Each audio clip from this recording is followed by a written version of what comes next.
Ladies and gentlemen, it is now 6:13 and we want to start at 6:15, so make sure we're getting a seat.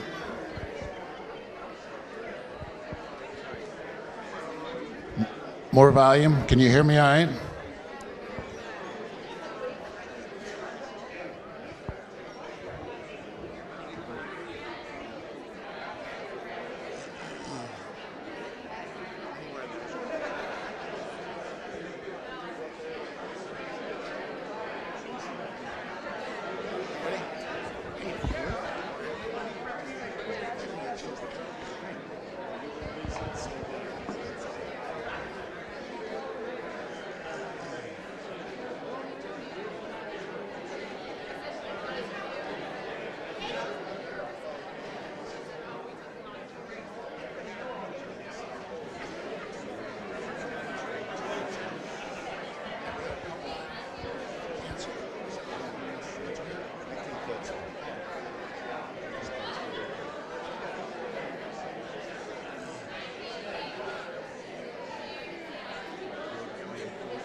Good evening, and again, my name is Verkey, and I'm going to try and be the host tonight and guide you guys through this thing in an orderly fashion.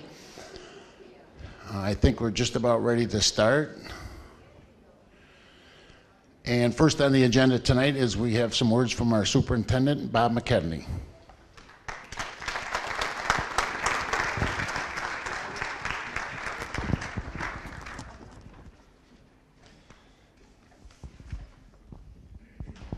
Good evening, everyone.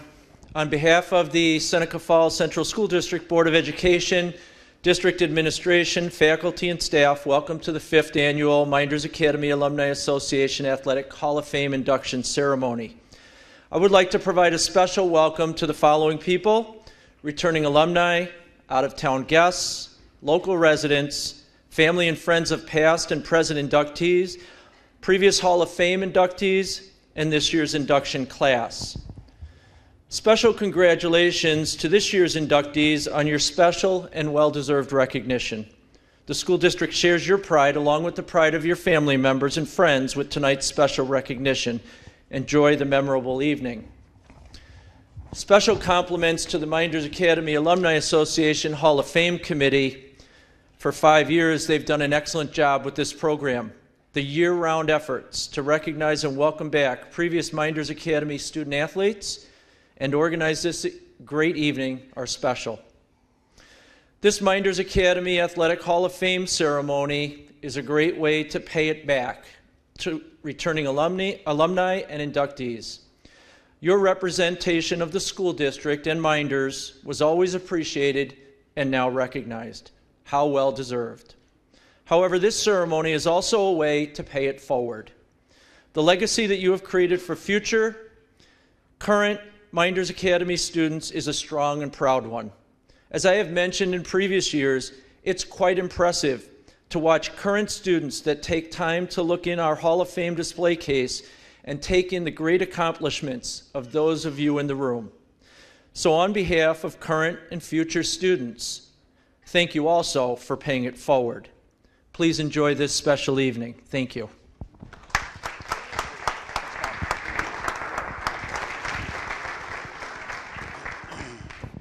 I wanted to especially thank Bob and the Board of Education. 2 years ago, they had a renovation project, and they found a spot for our Hall of Fame to be in the foyer going into the gymnasium. I don't know how many gyms you've been into or Hall of Fames you've seen, but most of them are up on a wall, and they don't have the designated area that we have. We have a computer thing in there that does it. I don't know how they do this stuff, but the pictures keep coming up, and it goes 24 hours a day. So it's very nice. So if you get a chance, I know a lot of people have seen that. If you haven't seen it, you got to stop in there and see. It is excellent, and thanks for putting that renovation in for us. We can't do this thing without a lot of help, and what I'd like to do right now is take a couple minutes and thank the people that need to be thanked. New York Chiropractic College, the food, the setup, the audio visual. Amy Gallons does a good job with us, and we meet with her several times a year, and she puts up with us, and she does a great job. Our awards, engraving in Waterloo, Butch and Jane Akionis. As you can see from the awards that were on display up there, they did a great job with them. I'd like to thank the SMS for hosting the affair that we had last night. Those of you that made it, I hope you had a good time there. Finger Lakes Times for running all of our stuff in the paper. That's how we get our advertising through. They do a great job for us every year. I would especially like to thank our sponsors. We cannot exist without you. We feel that we have one of the best Hall of Fames in New York State. We cannot do all we do without you. We ask those who have contributed, if you can, contribute in the past. And if you haven't contributed yet, please make a note to do so. We can't do anything without the backing of the people.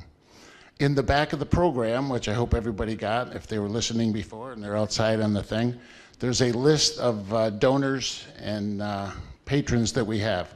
Please take a look at them, and if you get a chance and if you see any of those people, give them a thank you for us.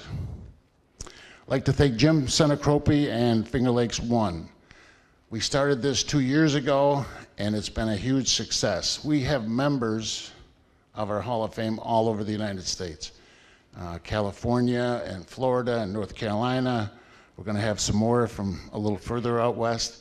If they can't make it here, which we understand, it's a long ways and it's a timely thing to do, they can still watch this presentation tonight. They can watch it tonight, or I don't know how they do it. They can watch it a week from now, but it's all good. So again, thanks to Jimmy Seneca. Also in the back of the program, if you look there, there's a list of this year's past accomplishments.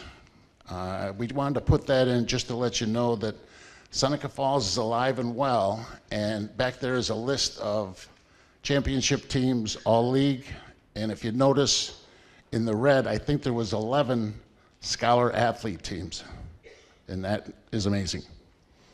I'd like to thank Carlo Lorenzetti and the Mynderse Alumni Association. He does all the bookkeeping, pays all the bills. His wife just won a bunch of money at Finger Lakes, and I'm not sure if he skimmed that off the Alumni Association, but we're gonna have an audit anyway. Last but not least, we'd like to thank our committee. And I say this every year, and I mean it. Our committee is the best. We do things that no other Hall of Fames do, and it's because these people put their time and effort into it. And all this video stuff, again, I don't know how they do it, but they're really good. We have awards, videos, programs, newsletters we send out, flowers to hand out. We have a coat rack for people to put their coats on. These people are endless in their quest to make this a good thing. And I cannot tell you how much it's been a joy for me to work with them. I'd like to read their names at this time, and if they would stand and remain standing for a round of applause. Lisa Carello Anderson. Applause at the end, please. Applause at the end. Liz Beck. John Capacci. Don't applaud, later. Tony Ferrara, Ted Novak, John Nicholson, Pete Wormuth. All right, now.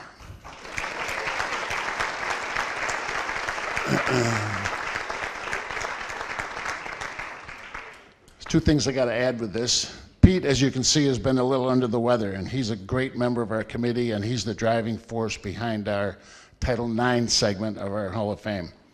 And he's a trooper. He's had a couple of difficulties and a few issues. He's here tonight, and we've missed him at the last meeting, and we appreciate all you do, Pete.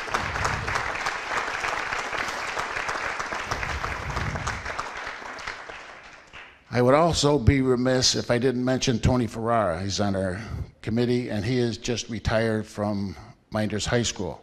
And I just wanted to thank him for many years of dedicated service. I don't know of anybody ever, I was in the school system for a long time, nobody spent more time at school than this guy.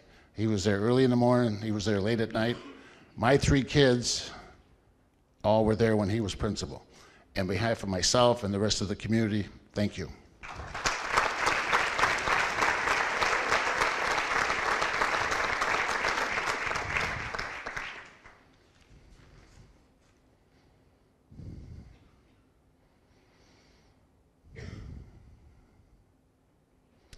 Oh, I had to find out where I was here. And I'll be with you in a moment.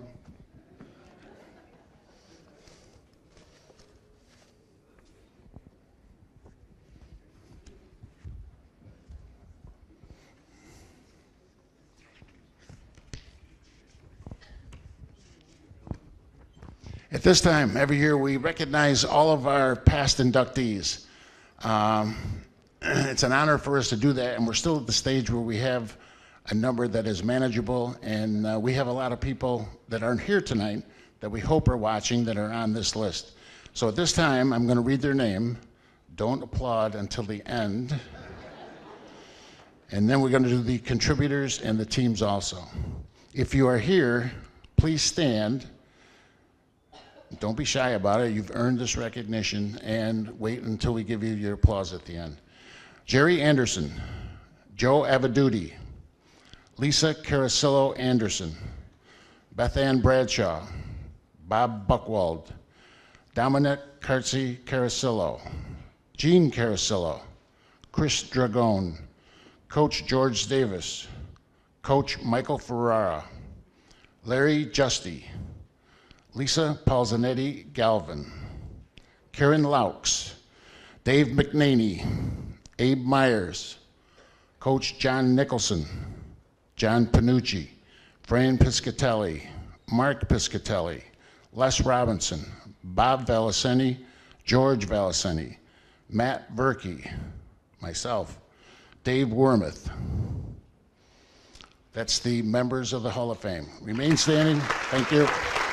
Now you can sit down.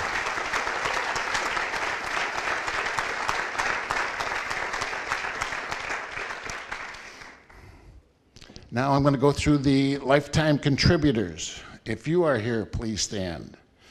Arthur Baker, Dave Baker, John Brock, Bruce Knapp Sr., J. Stanley Marshall, Nick Nettie, Dom Paradise, Angelo Suffredini.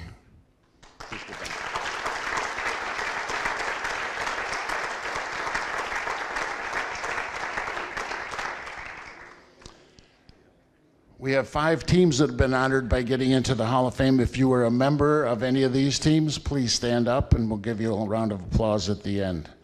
The 1946 football team. I know we have at least a couple here. Not yet, not yet, we have more. The 1938 football team. The 1985 girls soccer team. 1994 girls basketball team, and the 1992 boys basketball team.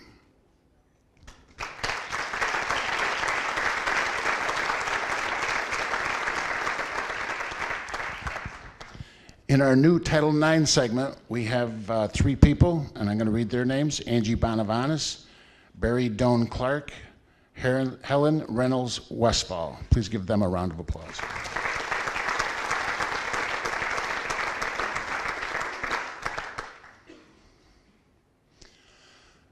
Since we met last, we had 3 of our Hall of Fame members that have passed away. So at this time, we'd like to do a little tribute to them, and we have a video on that. And as you're watching it, please give thanks to these people, think about them, and think about other people that we wish could be here tonight but are unable to for whatever reason.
That was very nicely done by Mr. Novak, and those people will be dearly missed. We're thankful that we were able to get them in last year so they could enjoy the night. Right now we'll start with our Title IX inductees, and we'll have Miss Beck come up, please.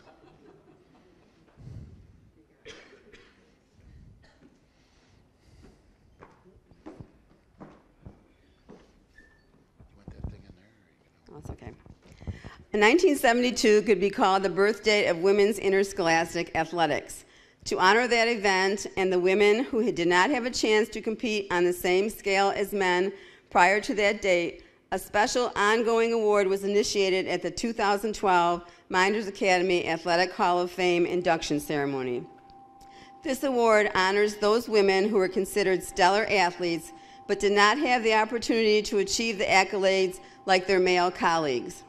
This year, the Mynderse Academy Athletic Hall of Fame Committee is proud to honor Diana Stackelhaus-Panucci as a forerunner to Title IX. Introducing Diana is the Reverend Judith Kessler.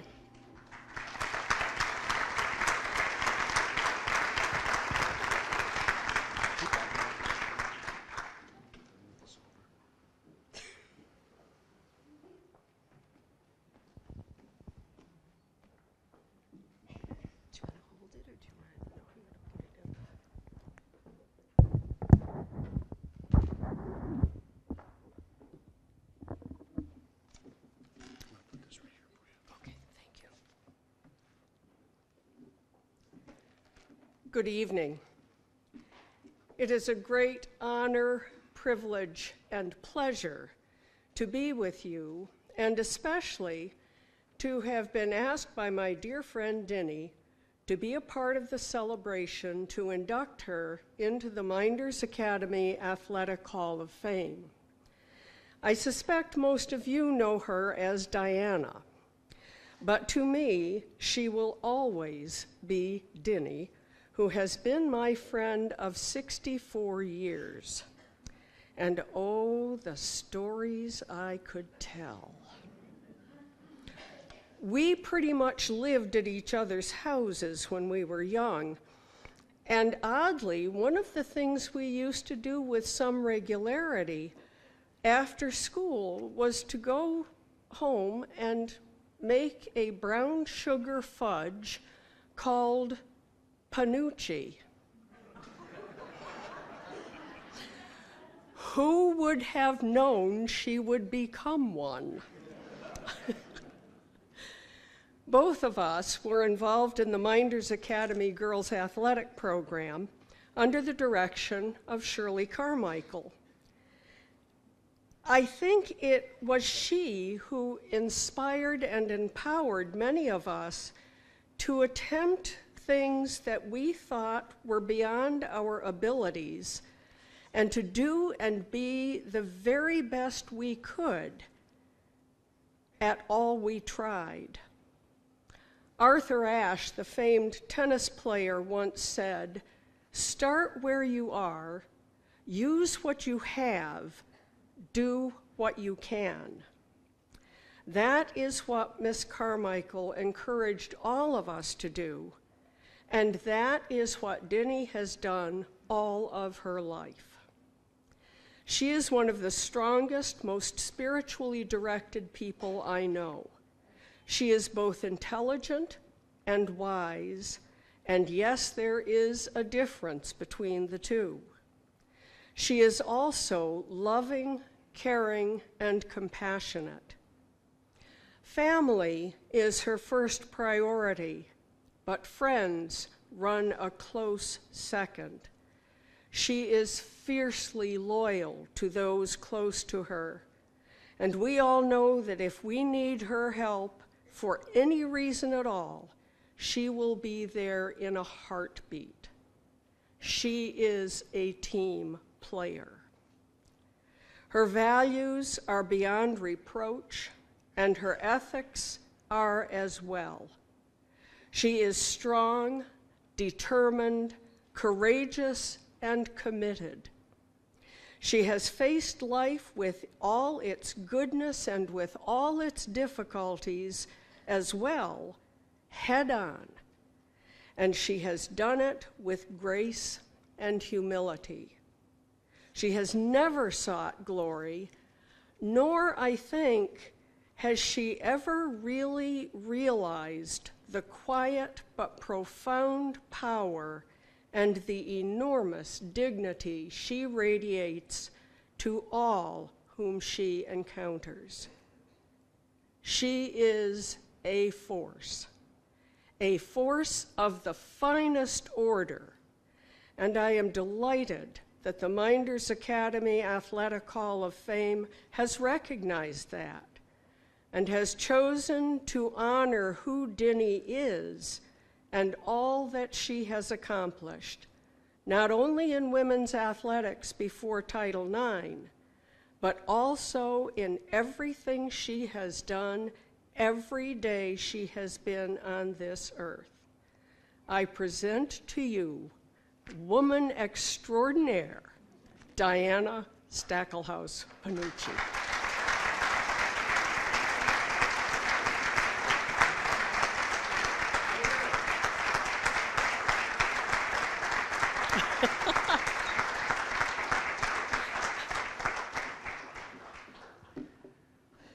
That was beautiful, thank you. It's all true.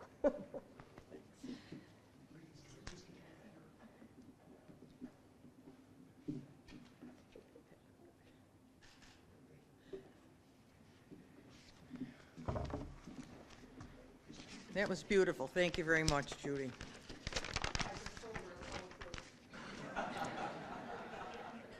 I would like to thank the committee for selecting me to the Mynderse Academy Athletic Hall of Fame. We moved to Seneca Falls in 1950 from Massachusetts when I was in 5th grade. My father was with Sylvania and was instrumental in starting the plant here. I am the middle child with 2 brothers on either side of me, but I was the jock of the family. I spent all my after-school hours in the gym playing whatever sport was available. Hazel Reynolds and I were always together playing sports. We took life-saving lessons together. We taught swimming lessons together. We swam across the lake together. It is no wonder she has already been inducted into the Hall of Fame, and rightly so. I am an avid sports fan today, having season tickets for Syracuse football and basketball. With a husband such a sports fan, how could I help it? Whenever we watch TV, it's usually a ball game. One problem is he's a Yankees fan and I'm a Red Sox fan. So there's a little friction there. He and I have a lot of parallels in our lives. It started way back when I was in high school. I was 4 years behind him in school, so I didn't really know him, only his reputation as an athlete. I played basketball in a preliminary game to the Syracuse University football team playing an exhibition game here at Mynderse. Then I received the Babe Ruth Award at graduation, as did he at his graduation. Now I am being inducted into this Hall of Fame, as did he in the initial class 4 years ago. So I suppose it is only destiny that we are married to each other. I am very thankful for the family I have today, 2 great kids, son John and his wife Margaret, and 3 wonderful grandkids, Heather, David, and Lizzie, daughter Sheila and her husband Zebe, 2 just as wonderful grandkids, Zachary and Patrick. Last but not least, my wonderful husband John, with whom I will be married 55 years this coming week. And would you believe it, we are heading to Florida on Friday and stopping at Wake Forest for the Syracuse football game. My life in sports continues. Thank you.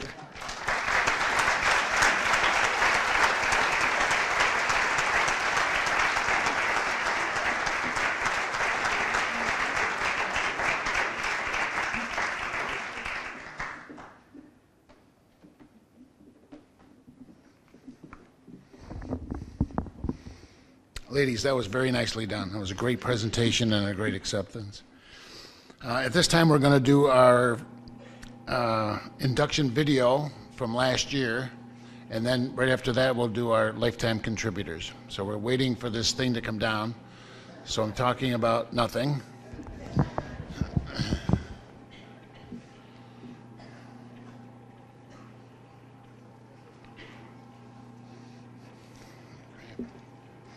I got to move this thing again.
She has the most class of almost anybody I've ever met in my life. I've known Liz since we started high school back in a long time ago.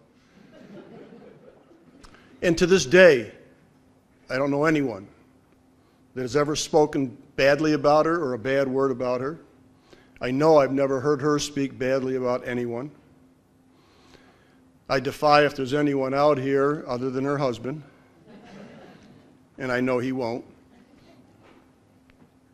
that you can reflect or think of anybody that can say anything bad about Liz Beck. She's been a contributor ever since she entered high school. She was a great friend and is a great friend.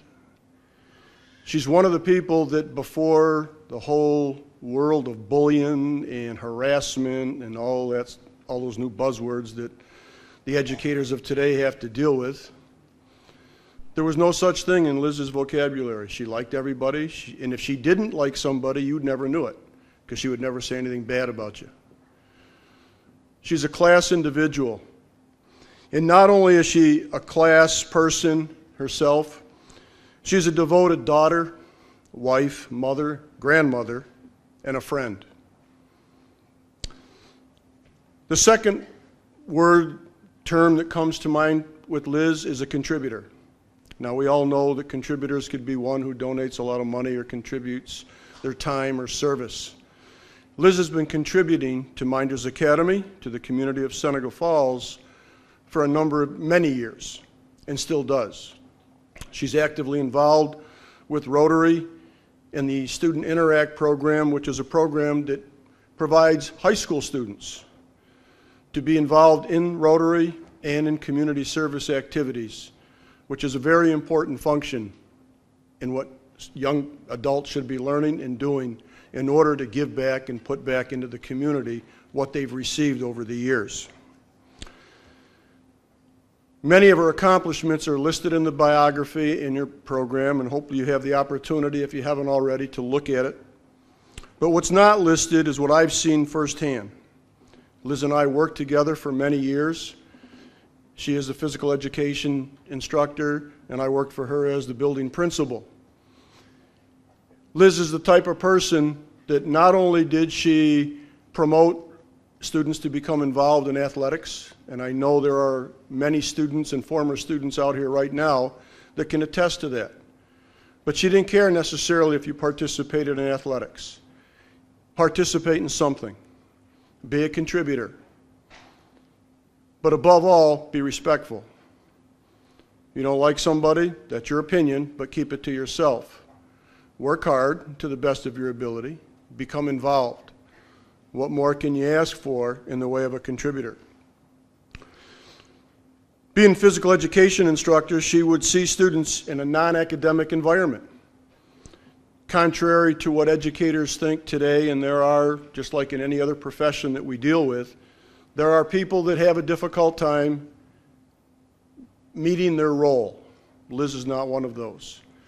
Actually, her role as a professional educator, she should be the poster child for a contributor, and she should be a poster child for being a class person. She was always encouraging students. She's always encouraging adults. She'll listen to anybody. She'll provide advice if asked. She always has your best interest at heart, not hers. And it's one of the things that I admire about her all the time. She is well respected, and as I've said, never heard anyone say a negative thing about her. So at this time, ladies and gentlemen, please share with me in the pleasure of inducting into the Mynderse Academy Hall of Fame, Mrs. Elizabeth Beck.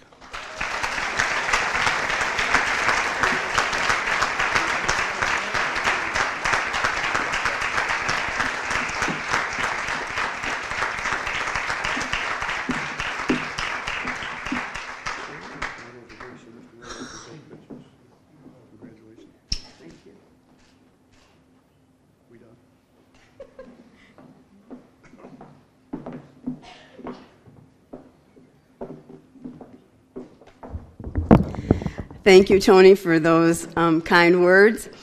It's an honor to be included with this year's inductees because I feel a connection with all of them. At some point in their school years, I was a teacher to Christa, Duke, Gary, and Dom. I shared many a gong show stage with my dear friend Al Henry. Speed Wormuth was the founder of Block M, and I was the Block M advisor for many years, admitting the first girls to the Block M. And lastly, my Uncle Nick is on the 1952 baseball team. And that's what I love about living in a small town like Seneca Falls. There's a genuine sense of community, and I'm proud to be able to give back in any small way. But giving back is not something I could have done on my own. I am grateful to all the people who have enabled me to do what I love. My friends, who have no problem signing me up to volunteer for anything that's going on. And of course, my family. Growing up, my children, Heidi and Matt, endured many a night of their father's boxed potato pancakes whenever I was at a track meet, soccer game, or basketball game. Lucky for me, one of Steve's favorite meals is Kraft macaroni and cheese. And he's very happy to have it for dinner whenever I'm at a meeting, and I go to a lot of meetings.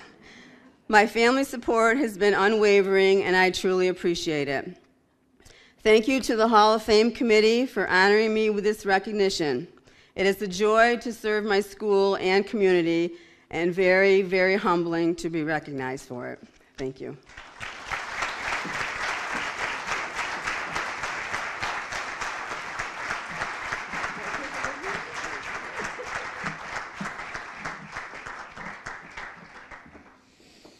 Thanks, Tony and Liz. And when you mentioned the contributing part, the amount of work and time that she puts in for our Hall of Fame for you people is astronomical also. And I mentioned it before, but I say it again. She is one part of many good people on that committee. At this time, we're going to have Dave Wormuth come up, please. Dave Wormuth is a Hall of Fame member already. He was inducted in the first class. He was a little younger then.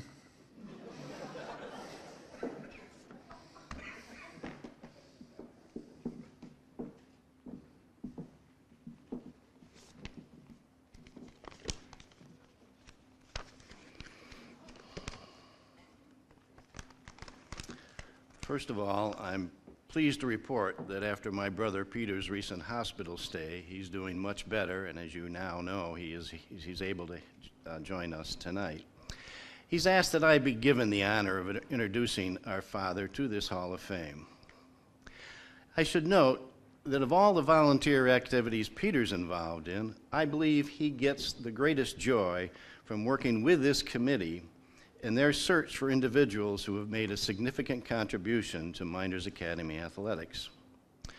While introducing my dad, I would like to talk about characteristics I think best describe him: modesty, pride, toughness, and the importance of education. He rarely talked about himself. For instance, I was unaware of many of his accomplishments until recently when Peter shared many of them with me. For instance, I did not know that he was named to Division I Colgate's all-opponent team. This is a rare feat for a small college player. Most Colgate's opponents back then were Division I schools such as Fordham, Bucknell, and several of the Ivies. It should be noted that the Ivies back then, or many of them, were nationally ranked teams. Eddie Tryon, Colgate standout and longtime Hobart athletic director, would often comment that Speed was among the very best he played against. Although I was a 3-year member of the Block M and the president my senior year, I never recall hearing my dad tell me that he was the founder. And he never talked about the 1938 undefeated, untied, unscored upon team that he and Art Baker coached. Mynderse football has had many undefeated football teams, but this feat is most impressive. Proud, especially Hamilton proud. During my first year at the U of R, we opened up against a very good Hamilton team. We had to come from behind late in the game to tie. Much to the dismay of his quarterback's son, the former Little All-American and Hamilton captain stated the tie was the ideal outcome. I must admit, I appreciated his honesty, but personally I thought his loyalties were somewhat misplaced. He was very proud of the student athletes he worked with, especially those that served our country during the war. Our attic was filled with correspondence he received from those with whom he kept in touch. Toughness. He would always tell me the teams he played on were much tougher than the ones I did. Not hard to believe, considering the helmets were paper-thin leather and they were not equipped with face masks. I was recently told that during one practice, he was very upset at the players' lack of aggressive hitting. He told one player, "Come at me as hard as you can." The result, a much harder hitting player, but a coach with broken ribs. Speed was an outstanding student at Lowville Academy. He turned down Cornell, where his brother and sister attended, and the Naval Academy because of his mother's disapproval. He attended Hamilton College, one of the best liberal arts schools in the East. As a teacher, he insisted on excellence. He therefore introduced an advanced math course at Mynderse, thereby helping many of his students get entrance to selective colleges. It's not surprising that Mynderse yearbook was dedicated to this highly respected teacher and coach so early in his coaching career. In summary, there's a German saying that goes something like this: Wann schon, denn schon. If something is worth doing, it's worth doing right. I believe this best sums up my dad. I would now like to introduce my younger brother, Art, accepting on behalf of our father.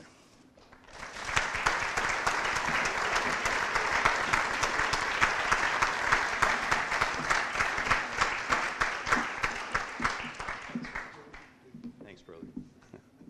Appreciate it. Okay.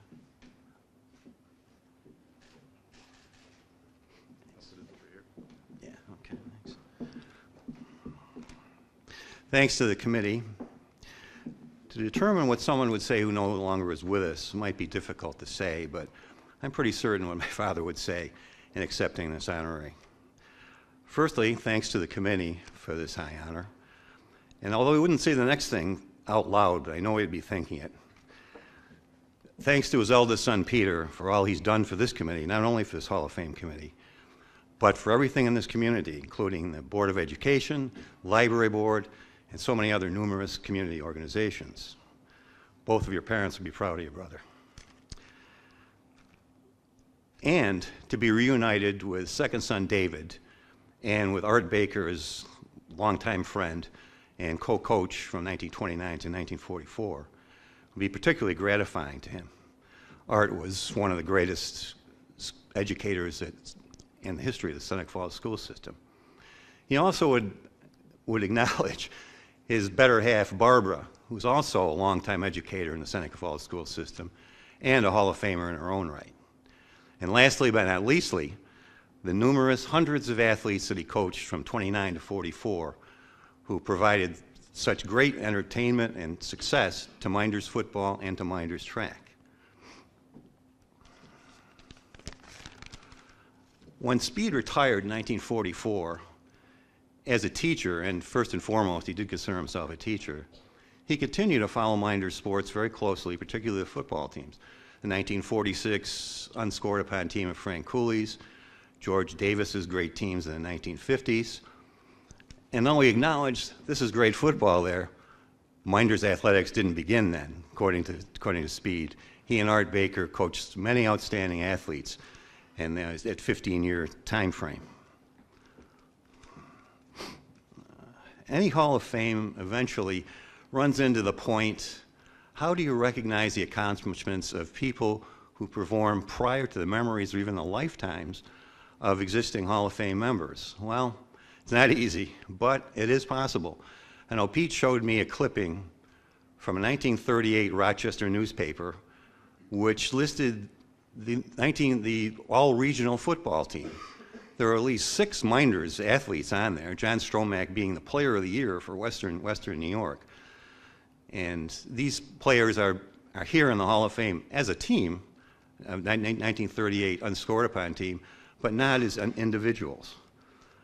Speed would be an ardent advocate of, if at all possible, a Hall of Fame could come up with something like an old-timers committee similar to what the Baseball Hall of Fame does, to investigate and look into the possibility of accepting candidates prior to the immediate past. This obviously is not easy, but where would you start? Well, local regional newspapers, Rochester papers, Finger Lakes papers, Finger Lakes Times, Seneca Falls papers, memorabilia and artifacts which family members of these players might have, or anybody in the community, any Mynderse athletic fan might have, Mynderse yearbooks. How about the internet? I mean, you can find almost anything on the internet these days. There may be something relevant to athletics at this time frame. You never might know. These athletes are out there waiting to be recognized. Dad would say, let's not let these pioneers of Mynderse athletics be forgotten. So thanks again for the committee, and thanks particularly for acknowledging my father, who would say, it's not me, but it's the athletes I coached, for the privilege of coaching them, and it's to them when I owe this, and thanks again.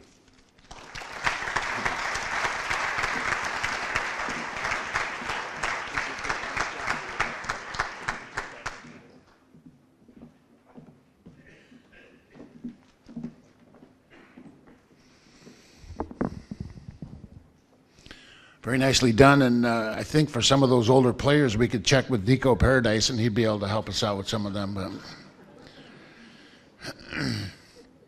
at this time, we'd like to move on to our 2014 class of induction. Our new people, we induct 5 people a year, and let me tell you, at our meetings and stuff, it is very difficult.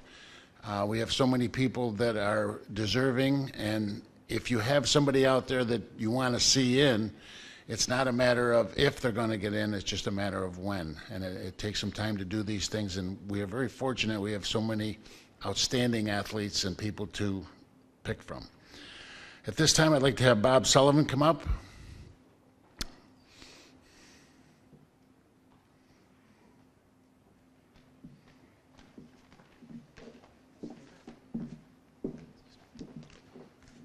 Good evening. Legendary basketball coach John Wooden has written a number of books about leadership and competition. I read one of his books several years ago entitled The Essential Wooden, A Lifetime of Lessons in Leadership. Wooden dedicates one chapter in this book to his pyramid of success. I have a copy of Wooden's pyramid posted in my office, so when Gary asked me to introduce him, I immediately thought about how Gary exemplified the various traits contained within the pyramid. Wooden starts out by defining success. And if you've had a chance to read Gary's bio, I'm sure Wooden's definition of success will surely resonate. According to Wooden, success is peace of mind, which is a direct result of self-satisfaction and knowing you made the effort to do the best of which you were capable. There are 15 blocks that make up Wooden's pyramid. I could easily speak about how Gary exemplifies all 15 traits. Tonight I'll be sharing Wooden's definition to 6 that I believe are key to Gary's success. At the cornerstones lie industriousness and enthusiasm. Industriousness. Success travels in the company of very hard work. There is no trick, no easy way. Enthusiasm. Your energy and enjoyment, drive and dedication will stimulate and greatly inspire others. In simple terms, good old hard work and a love for what you do. For those of you that know Gary, and for those fortunate enough to have played with him, know that there was no one that worked harder in season or out, and that in his enthusiasm, that booming voice in both practice and at game time truly set him apart. Intentness. Stay the course. When thwarted, try again. Harder, smarter. Persevere relentlessly. From the time that we were kids, I never saw Gary back down from anything or anyone. At 5'8" and 165 pounds, playing fullback and middle linebacker at a time when football was king in the Finger Lakes, you had to be extremely intense to succeed and persevere as Gary did. There are very few people who competed with the passion and heart that Gary played with. Team spirit. The star of the team is the team. We supersedes me. I've known Gary since we were 10 years old. We were teammates throughout Little League, Senior League, JV, Varsity and American Legion Baseball, and Junior League, JV, and Varsity Football. We spent countless hours together when we were growing up, and to this day, I've never heard him speak of himself. Whenever we've reflected back, he's always talked about the team, of specific events, or how others at practice made him better, never of himself. Loyalty. Be true to yourself. Be true to those you lead. One of Gary's greatest attributes has always been his natural leadership ability. Gary and the entire Bullis family bled Mynderse blue and white, and later Cornell red. When you walked into their kitchen in the 1970s, it was like walking into a never-ending scrapbook. Mrs. Bullis had newspaper clippings and photos plastered all over their kitchen cabinets, inside and out. Many of them yellowed from age. It's abundantly clear that Gary's parents and his entire family played a huge role in his life and development of these competencies. The final blocker trait that I'll speak to sits atop the pyramid. At the peak is competitive greatness. To me, competitive greatness includes many intangible traits that are not easily measured. Traits like heart, desire, will, and courage. Wooden defines competitive greatness as the ability to perform at your best when your best is needed. Your best is needed each day. You got Gary's best each and every time he walked to the mat or stepped on a playing field. Competitive greatness is why Gary was a Wayne Finger Lakes All-Star in both football and wrestling. Competitive greatness is why Gary was selected as an All-Greater Rochester standout in football. Competitive greatness is why Gary was selected as Cornell's Freshman Football Player of the Year. And competitive greatness is why we're celebrating Gary's induction tonight.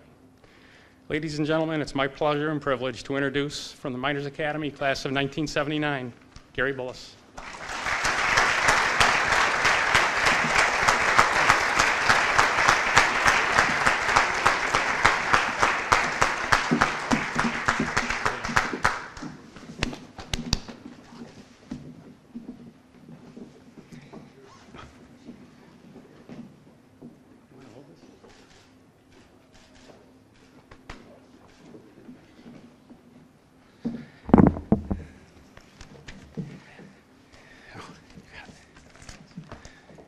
Thanks, Sully. That was wonderful. Yeah, I remember the kitchen. All those clippings up there, that was funny. You'd come in and you'd spend 5 minutes reading what was new. Thank you. Thank you to the Mynderse Academy Hall of Fame Committee for inducting me. It truly is an honor. I am greatly humbled. I want to thank John Nicholson and Ted Novak for helping me out, get me organized. Big help.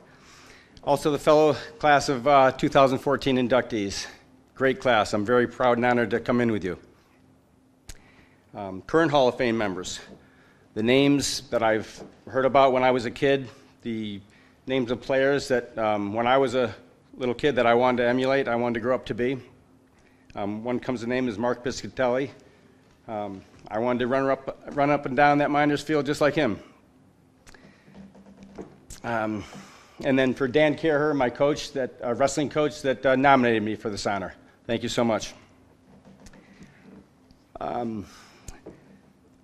Many, many memories have come back since I was informed of this honor. Memories not only of Mynderse, but of Seneca Falls. I had the privilege to come back for my 35th class reunion this August. So I got a chance to walk around Mynderse a little bit, see the field from afar. I didn't go on the field like I did this past Friday for homecoming, but it was just such a great wave of memories coming over me to come back and walk around, and knowing that I was going to be an inductee to the Hall of Fame. It was wonderful. Going back to the reunion, it was so great to see all the old classmates, many of them that were teammates of mine. Sully and Sue, Brownie and Doreen, Sue and Barry, Nancy and Tom, just to name a few. It's a very special relationship that I built with teammates and with classmates that had stayed through the years, through 45 years probably. It's funny, but we really don't relive the glory days. We talk about what's going on now, but sometimes we just laugh and happen to say, remember when. But it's always a good laugh when we look back. Like I said, driving up Friday night to come here, I went straight to Brock Field to see the new stadium and to watch Mynderse play. And it was quite a thing to see the new field. First of all, that's quite a wonderful facility, and just raised some memories to see all the old faces still there, being spectators. I saw many of you there at the game that I see tonight. And that's wonderful, because it is a great thing to support our teams and to be there to cheer them on.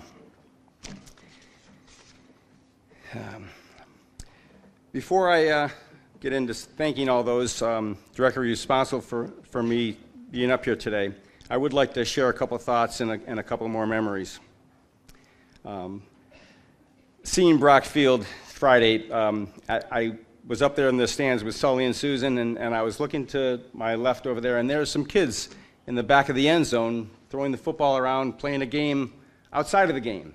And, you know, that's just what I used to do when I was 8 or 9 years old. My brother Mike Arana would be out playing on the field, and Dad would be coaching, and I'd be playing a little game with a bunch of other little kids. So it was fabulous to still see that. Also, I remember probably when I was 8 or 9 when Dad would take me into the locker room, and I got to tape the stripes on the helmets. And that was a huge treat for a little kid, you know, 8 or 9 years old. So there's strong memories. And then actually being on the field too, I did remember the Waterloo game my senior year.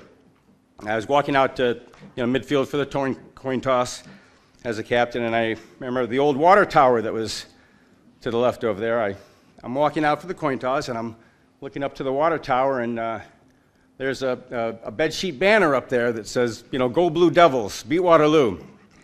And I'm just laughing, I'm smiling, and the ref's gonna flip the coin, and I'm just still smiling, looking at that banner up there. And to this day, I still don't know who put that banner up there, so don't ask me. That's my story.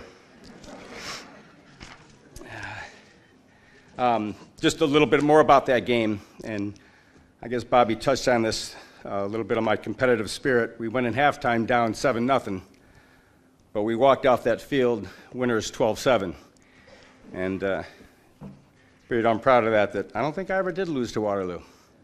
So we came through. Speaking of old past experiences, just real quick, my final baseball game, the last time I wore a Mynderse uniform, I don't even know who's against, but somehow Steve Kelly talked John Nicholson into letting him pitch because he could throw a nasty knuckleball. And I was the catcher, so I think we got through the first inning, but the second inning, Kelly throws a wicked knuckleball, and I catch it with my finger because it was moving all over the place, and split my finger. I couldn't even throw the ball back to the pitcher. So I end up going out to left field. Kelly comes in to catch. I don't know who pitched, but I couldn't throw the ball from catcher back to pitcher, let alone from left field back in. So I remember yelling over to Gary Scabona, "Hey, Skindy, if anything gets hit to me, you got to come over here because I got to flip it to you, and you got to throw it in." And then quickly noting when I went to Cornell, when I got there, our first football team meeting, there was probably 10 running backs on the team. I also find out that I'm in a dorm room right across from another running back from Herkimer. I'm sizing him up, he's probably sizing me up, and I find out he's pretty darn good, and we're about the same speed. But then after a couple of practices, we realized that, yeah, we are pretty darn good, and I think we can take these other guys. Well, anyway, Dave Menapace and I became lifelong friends right there. We were in the same position, and I think he ended up starting a heck of a lot more games than I did, but we're still lifelong friends. Thank you, Dave. Going to the people I'd like to thank. First of all, my mom and dad. They rarely missed a game at Mynderse or Cornell. So I know they're here right now. You raised me to always give my best in all I do. You taught me that practice does make you better. You taught me to work hard, go for what you want, and learn from your mistakes along the way. You taught me to compete for the joy of competition itself, and to always give your best in every game. To hold your head up when you win or lose. But be humble when you win, and should you lose, learn your lessons and get better from it. You taught me to respect my teammates and the other team. You also taught me to give the other team hell and then shake their hands after I did so. I think I did that. I thank you for all those things. I'd like to thank my brothers, Mike, Ron, and Greg, and sister Patty. I love you all so much. Ron is not here because he's a reverend and he was preaching in a little town outside of Richmond this morning. So, but you guys were my role models growing up. I played every sport that Mike played, just 9 years later. Patty was just 3 years older than me, and she was my closest role model. Watching her and Kevin, her boyfriend, husband, since sophomore year, pile up all their athletic accomplishments really helped me set my bar high. I drove myself to be like you guys. And Greg was a few years younger than me, but he was, and I still believe he is, my biggest fan. He always has the right words to say to me to help me put things in perspective, on the field or in life.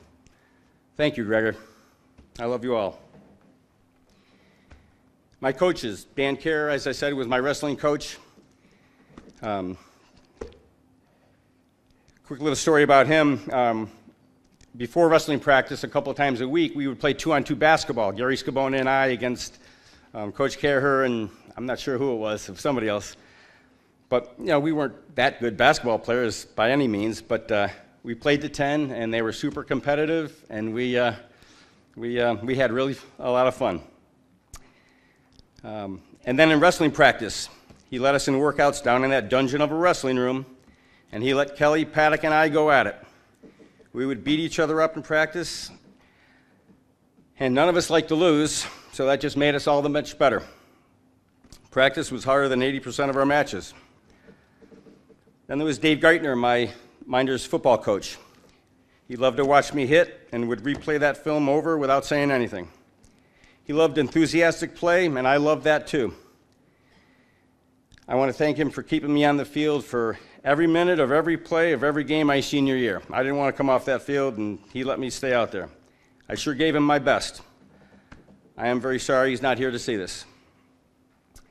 And then John Nicholson, my Mynderse baseball coach, who unfortunately got me in my off season after a long football and wrestling season. But I loved baseball. I would have probably been a pretty good lacrosse player for Al Henry, but I loved baseball. Go O's. I want to thank my teachers also, just really quickly. I was very fortunate to have friends that felt that getting good grades was cool. And I also had teachers that helped make it cool. And that's very important.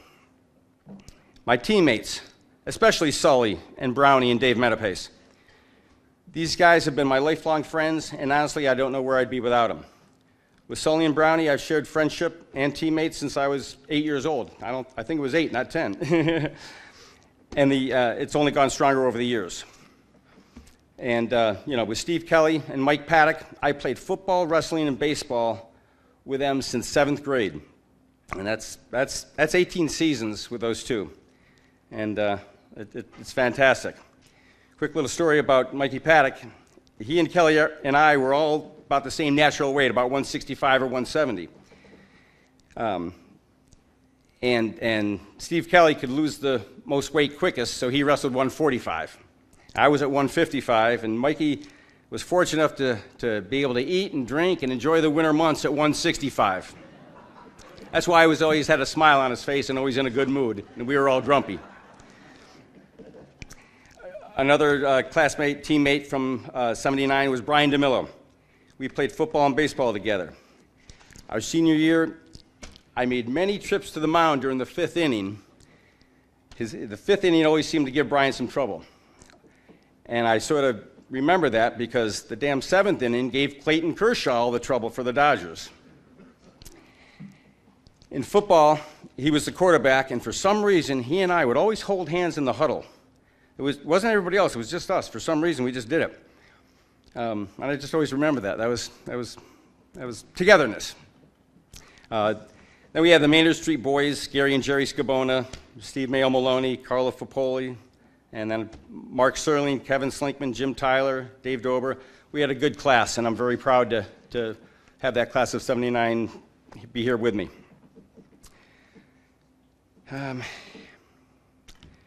There's other friends at Mynderse that stay with me, and especially the Waves came back over the reunion this summer.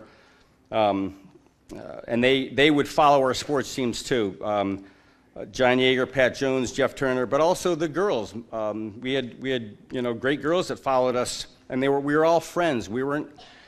It wasn't any jocks or any this or that. It was all a bunch of friends, and they were great support for us.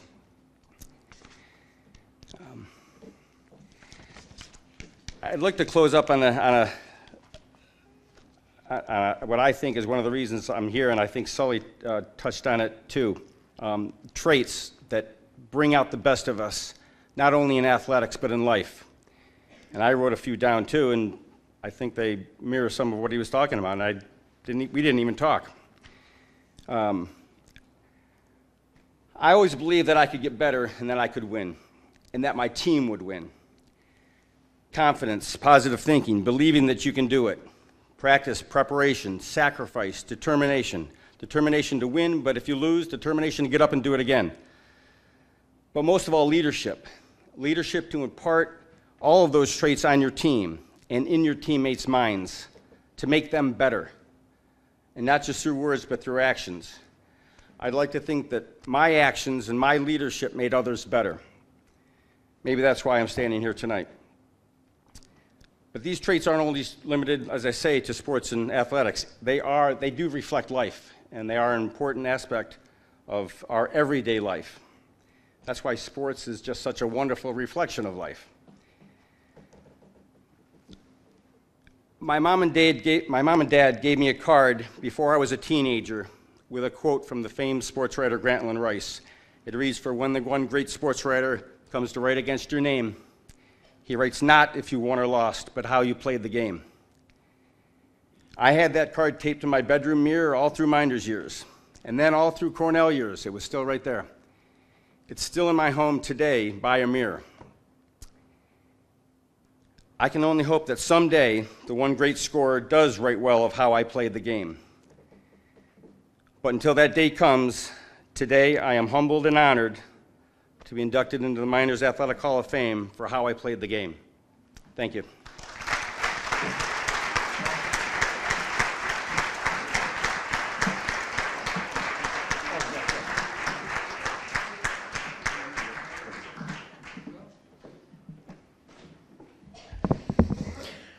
Very good. Couple things though, Gary. I would pay to see Danny Carello play basketball.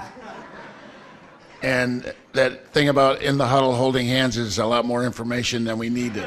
So,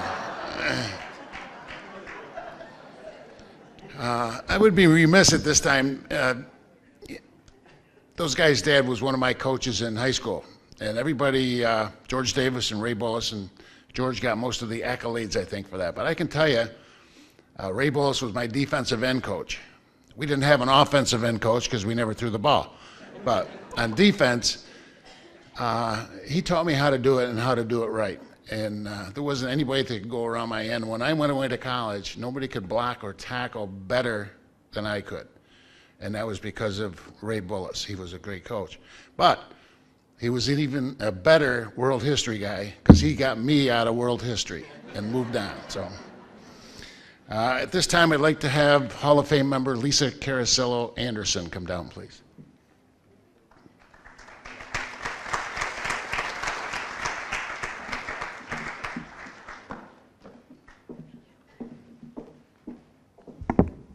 Good evening. It seems pretty interesting. The theme tonight, and I'm going to be touching on the same thing as character traits. And if you look in the audience and the people that have been inducted in the Hall of Fame for the years, they all represent the same character traits. But it is my pleasure and honor to introduce my brother, Dom Carello. You know, as we sit here tonight and you look at the bios and you can talk about stats and you can talk about records, but it's really not about stats and records. It's really about the people. It's about the person. It's about their character, work ethic, dedication, passion, leadership. All the same words you're going to hear over and over again probably this evening. My brother's always been a person that I looked up to and wanted to be like. When he went off to West Point, I can recall being so proud of him and thinking one day I want to do the same thing.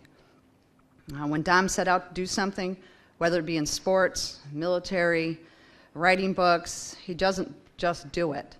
He does it to the best of his ability. He devotes his time, his energy, and he really throws himself into it. Growing up, I can recall Don putting in many of the hours into athletics and commitment, being in the backyard, playing lacrosse into the lacrosse goal or throwing up the lacrosse ball against the house. We had a fireplace wall, and he used to throw up the ball up there over and over again, and if you would sit in the living room, you could hear thump, thump, thump. And then every now and then you'd know he'd miss it because it would be a dud, and he would hit the siding on the wall.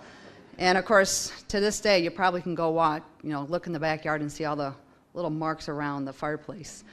And the hours that, I want to thank you, Don, for my sister and my younger brother used to be your dummies. And remember the hours we spent on the living room floor doing half Nelson, whatever other crazy move you had to do in wrestling, and we'd redo it. Or stick me in the goal in lacrosse and just whiz balls by us. I thank you very much for that. That's probably what made me a tough athlete later on in life. Let's see here. Tom has carried this work ethic from playing fields at Mynderse to the academic classroom at West Point to his incredible military career, where he's received many accolades and amazing awards and honors that you can read in the brochure. I think one of his biggest accomplishments and his best accomplishments is his family, his beautiful wife Karen, and 3 lovely children, Robert, who is here tonight, and Jacob and Jenna. I believe Dom has represented Mynderse in a very proud way for many years, and we are very lucky to have such a person represent us in the way that he does. It is my pleasure to introduce the next member of the 2014 class Hall of Fame, Tom Carello.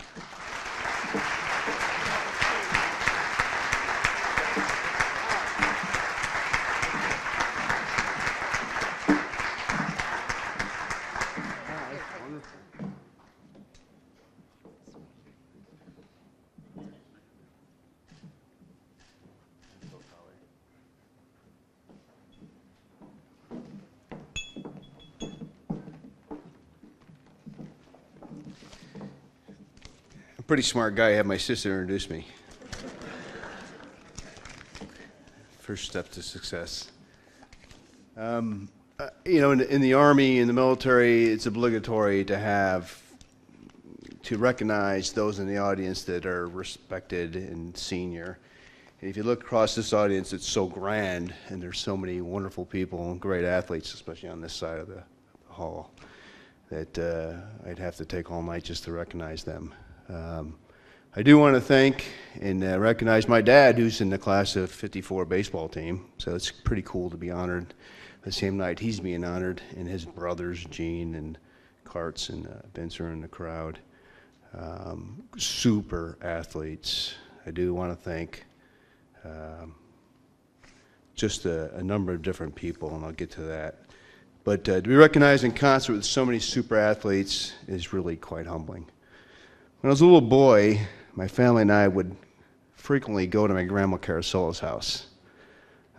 Grandma's house was indeed a hub for great Italian food, but it was also a haven for great stories.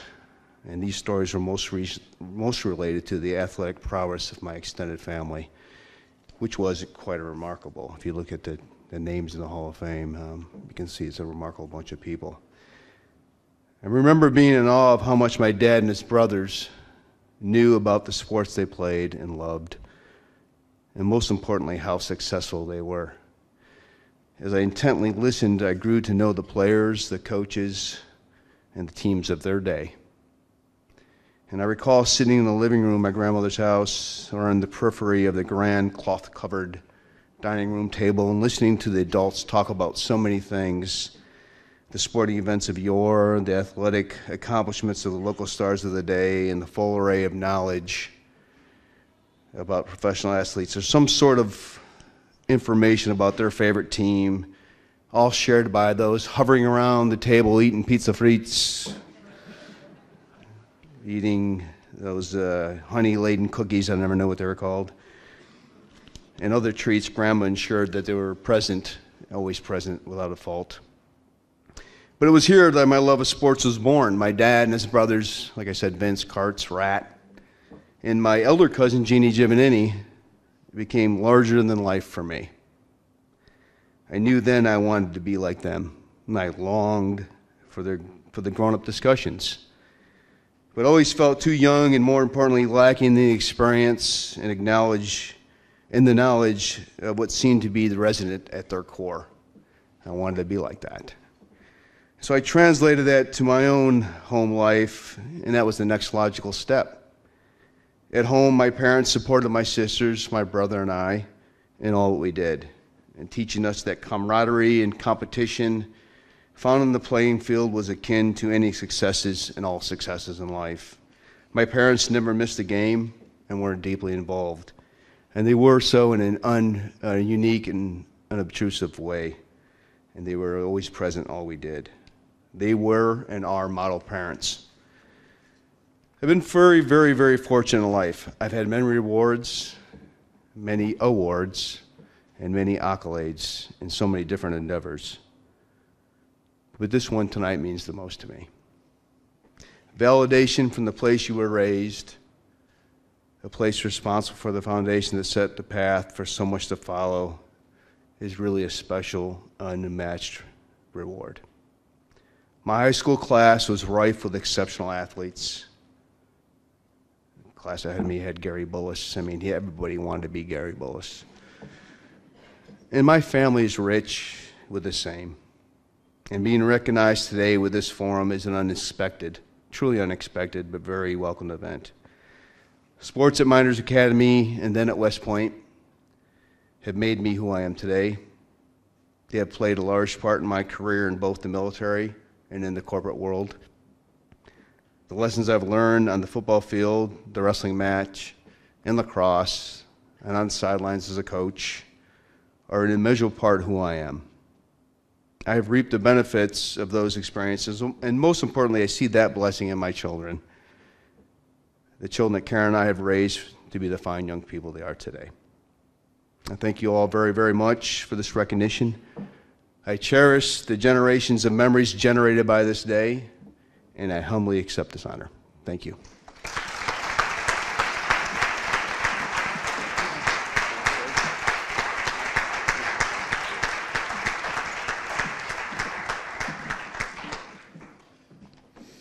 And thanks for all you do.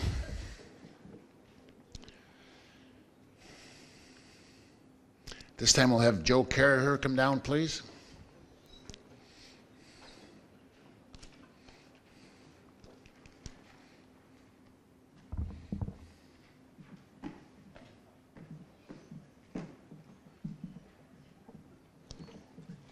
Good evening. Firstly, I'd like to thank the Hall of Fame Committee, past and present inductees, and the Henry family for allowing me to be part of this special evening. In 1969, when Coach Henry arrived in Seneca Falls and Mynderse Academy, the face of high school lacrosse at Mynderse, as well as the Finger Lakes, was going to change. He became a leader of both and was loved by his peers at Mynderse as well as his coaches in the Finger Lakes. He was 3 times voted Coach of the Year in the Finger Lakes, and in 2003 was inducted into the Rochester chapter of the United States Lacrosse Hall of Fame. My first memories of Coach Henry date back to 1977 when I was in 4th grade and I became the manager of the lacrosse team. Players like Buzzy Baker, Mike Hathaway, Jeff Manning, just to name a few, became my heroes. But as the years went on, I continued on as manager, then as a player, then as an assistant coach. It was Coach Henry who became my hero. Coach believed that lacrosse was the second most important thing that he could teach a young man. Teaching life and life lessons was far more important to him. He called his program the family, long before any other coaches used that analogy to attempt to bring their teams closer together. Once you were a member of the family, you were a member for life. No matter how long ago you graduated, how old you were part of Coach Henry's family. Through the good and the bad, he was the patriarch, and he was always there for you. If you needed help, he was there. If you needed a kick in the pants, he was there. And if there was reason to celebrate, and he loved to celebrate. He was there. Coach Henry touched my life in so many ways. It would be impossible for me to stand up here and give you a laundry list of how he shaped me as a lacrosse player, as a coach, and as a person. I consider myself lucky and blessed to be able to have been into his family outside of lacrosse. My favorite memories of Coach aren't on the lacrosse field. They're of sitting at the table after a game on Cuga Street, talking with Coach and his wife Sharon. It always started out talking about the lacrosse game, but it moved on to something. There was some issue or some matter that they needed to get to the bottom of, and you weren't leaving until you got to the bottom of it. No topic was off limits, and you definitely weren't leaving until you got their opinion. And they wanted yours as well. I'm not sure if I realized it then, but I definitely realize it now. That was because they wanted you to get the most out of every experience you had in your life. That's what Coach Henry was about, living life and loving every moment of it. In closing, I'd like to make a reference to the famous Jim Valvano Never Give Up speech. Years ago, when he was accepting I want to say that was the Arthur Ashe Award for courage, he gave a speech and referred to how you could make every day a great day. He said that if you could think, if you had some sort of thought during that day, it was a good day. If you could stir your emotions to laugh, and you could stir your emotions to tears, well, then you lived a pretty good day that day. With that, I'd like to thank Coach Henry, because I live every day a good day. There's not a day that goes by that he doesn't cross my mind. Some memory I had, some story, some game, something that I don't think about him. When I think about him, there's always a smile, there's always a laugh, right? And usually followed by a tear, because as well as me, everybody misses him so much. With that thought, I would like to introduce Gavin Henry, the son of my mentor, my coach, and most importantly, my friend, Alan Henry.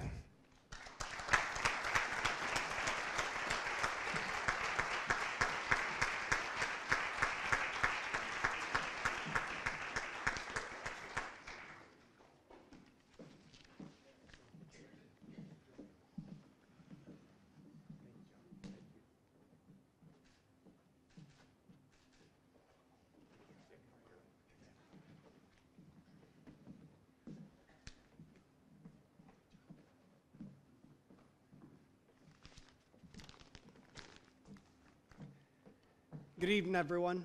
I'd like to thank the Mynderse Academy Hall of Fame Committee for welcoming us here tonight. I'd like to thank all of you here with us tonight. I'd also like to thank those streaming online. As you're aware, we lost Al Henry, Coach Henry, in 2011. Just 4 short years after losing his wife of 43 years, 1961 Mynderse Academy graduate Sharon Brady Henry. I'm here with, among others, my sisters Jill and Stacy, their husbands Jamie and Patrick, their children Kelly, Carlo, Owen, Sammy, Emily, and Anna. Together, on behalf of our father, known by my nieces and nephews as the grandfather, we are humbled, incredibly humbled to be here tonight, and could not be more appreciative to accept this honor. Coach Henry is remembered as the founder of the family. From 1969 through 1998, Coach walked the halls of Mynderse Academy. For 2 decades coaching football and 3 decades coaching lacrosse, he worked tirelessly with his athletes and his students and his community and to bring them into the family. So we ask ourselves, why the family? Why did Coach Henry work so hard to create and carry on this legacy? My dad, Coach Henry, was born and raised in Hempstead, Long Island. My grandparents, Robert and Margaret Henry, immigrated from Scotland through Ellis Island. They met, married, and settled in Hempstead. There in 1943, they celebrated the birth of their only child, Coach Alan Robert Henry. In 1943, the world was a different place. Like the majority of those who had immigrated to America, Coach's parents arrived without great wealth. They arrived with only the dream of a better life for themselves and for future generations. They laid roots, they worked hard as they could to realize their dreams. Life was difficult. They struggled to provide food, shelter, and security. My father's youth on Long Island was nothing if not hard. As a young man, my father was restless and often unsupervised. I know my father recognized early on that at any moment his entire future could swiftly and easily go terribly wrong. There were many troubling opportunities in Hempstead. One can only dodge so many bullets. Somehow, thankfully, my father was able to avoid most troubles long enough to be directed to sports.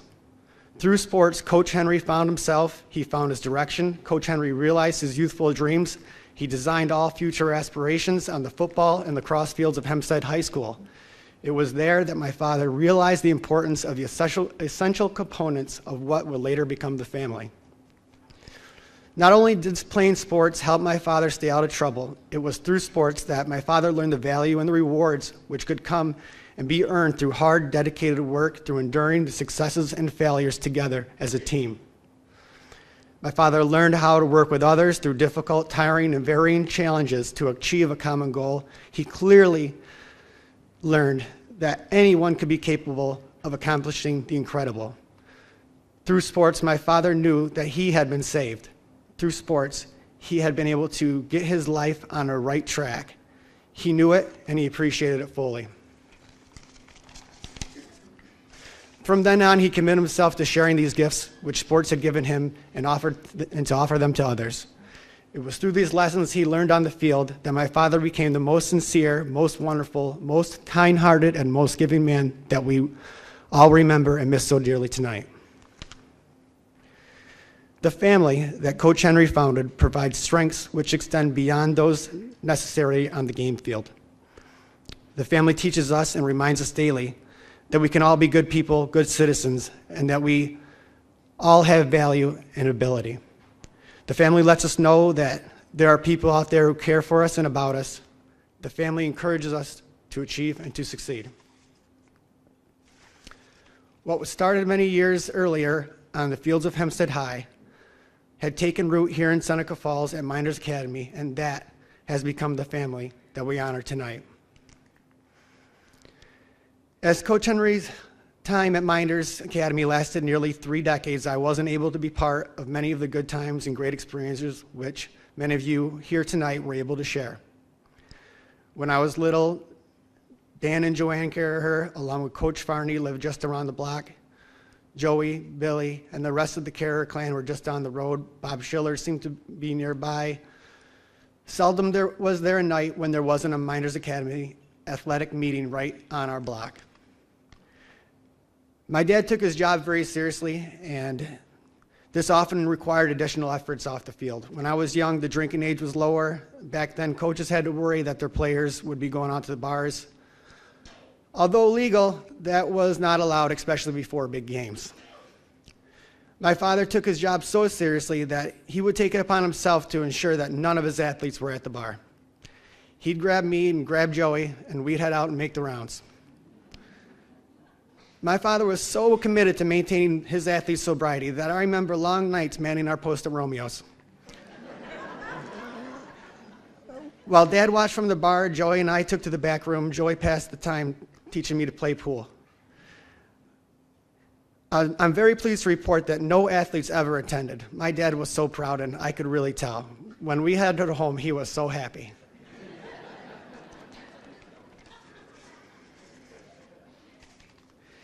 It goes without saying that Coach Henry had a great sense of humor. In fact, he was often the first one to laugh at the hilarious jokes that he'd tell. He also had a strange take on things from time to time.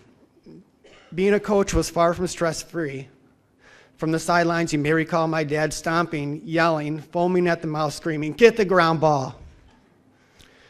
Well, somewhere along the line, all that stress and all that yelling had given our Coach Henry an ulcer. So in the early 90s, he went to see the doctor, and I always remember what he said when he returned home. He said, "Gaver, the doctor says I've got an ulcer, and it's the biggest one he's ever seen."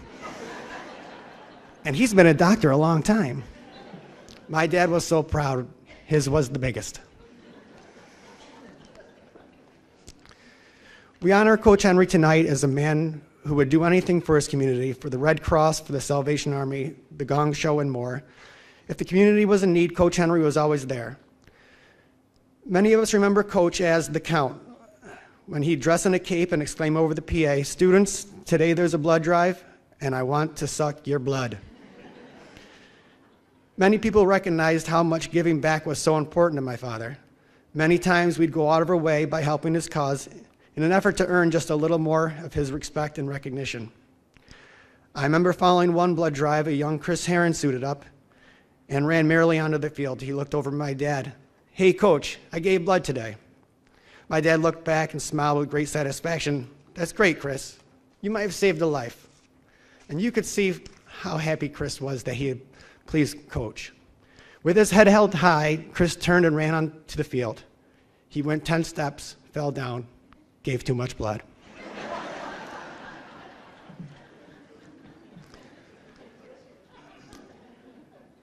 Before leaving here tonight, I have just a few more things I'd like to say about my dad, our Coach Henry. Although I'm certain he's with us in spirit, I know that if he were able to speak tonight, that he'd like you all to know how grateful he is for the many gifts that you have all given to him over the years. He wants you to know how proud he is of you and of his community. He'd want to remind you all that although we may leave the halls of Mynderse Academy, we never leave the family. I'd also like it to be known that I and my sisters have always loved and respected our father greatly. We always knew he was truly something special. It was an honor being his child, and we will always be so appreciative and always feel so honored and fortunate to have him as our dad. I'll leave you now with these 3 requests. 1, please remember my father, Coach Henry, fondly. 2, please never forget the family and always do your very best to grow and strengthen the family. And 3, please, please, please, get the ground ball.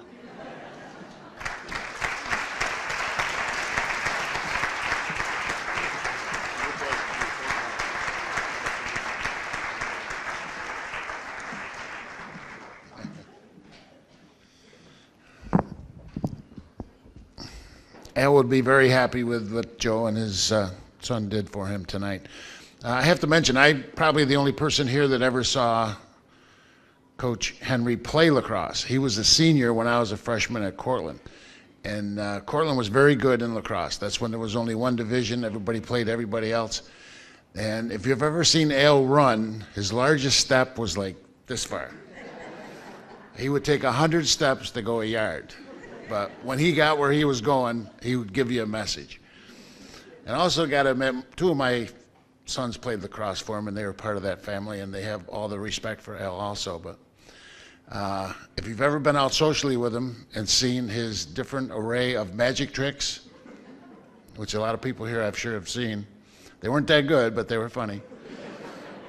And if you ever had Al for driver ed, you ate more ice cream and had more pizza than any other car had. That was true. At this time, I'd like Dave Baker to come up, please. And I would like to mention that I don't know how many other schools do it, but we're a fairly small school. And to have 2 people on our induction tonight that went to West Point, to me, is an amazing thing. They don't take just anybody in there. So.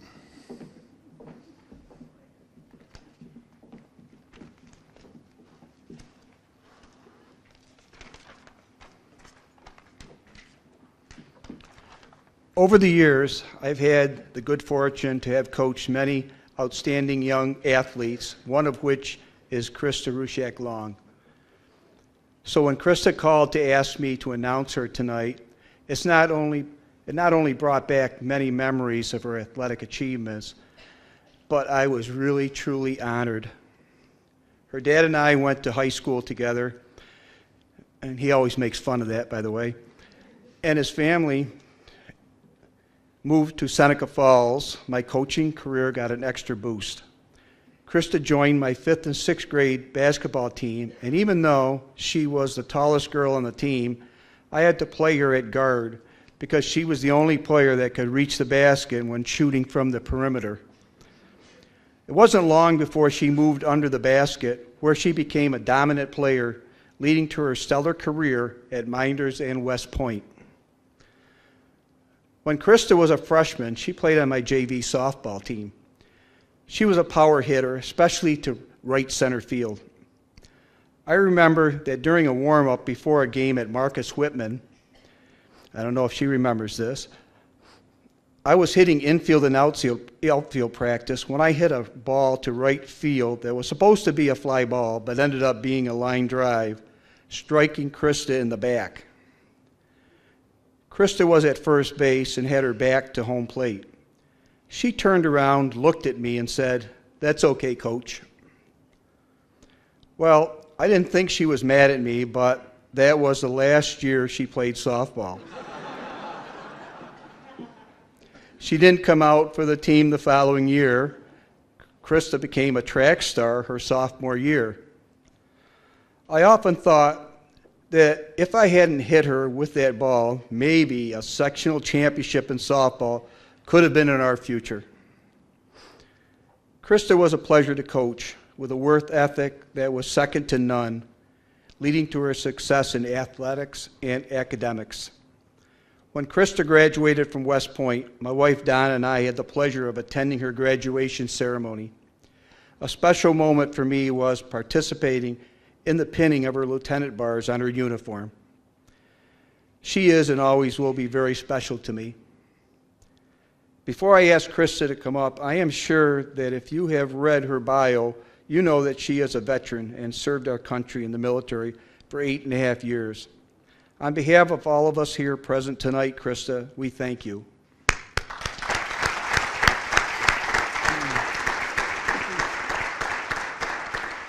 At this time, I would like to ask Christa to come forward. Christa Rusek Long, everyone.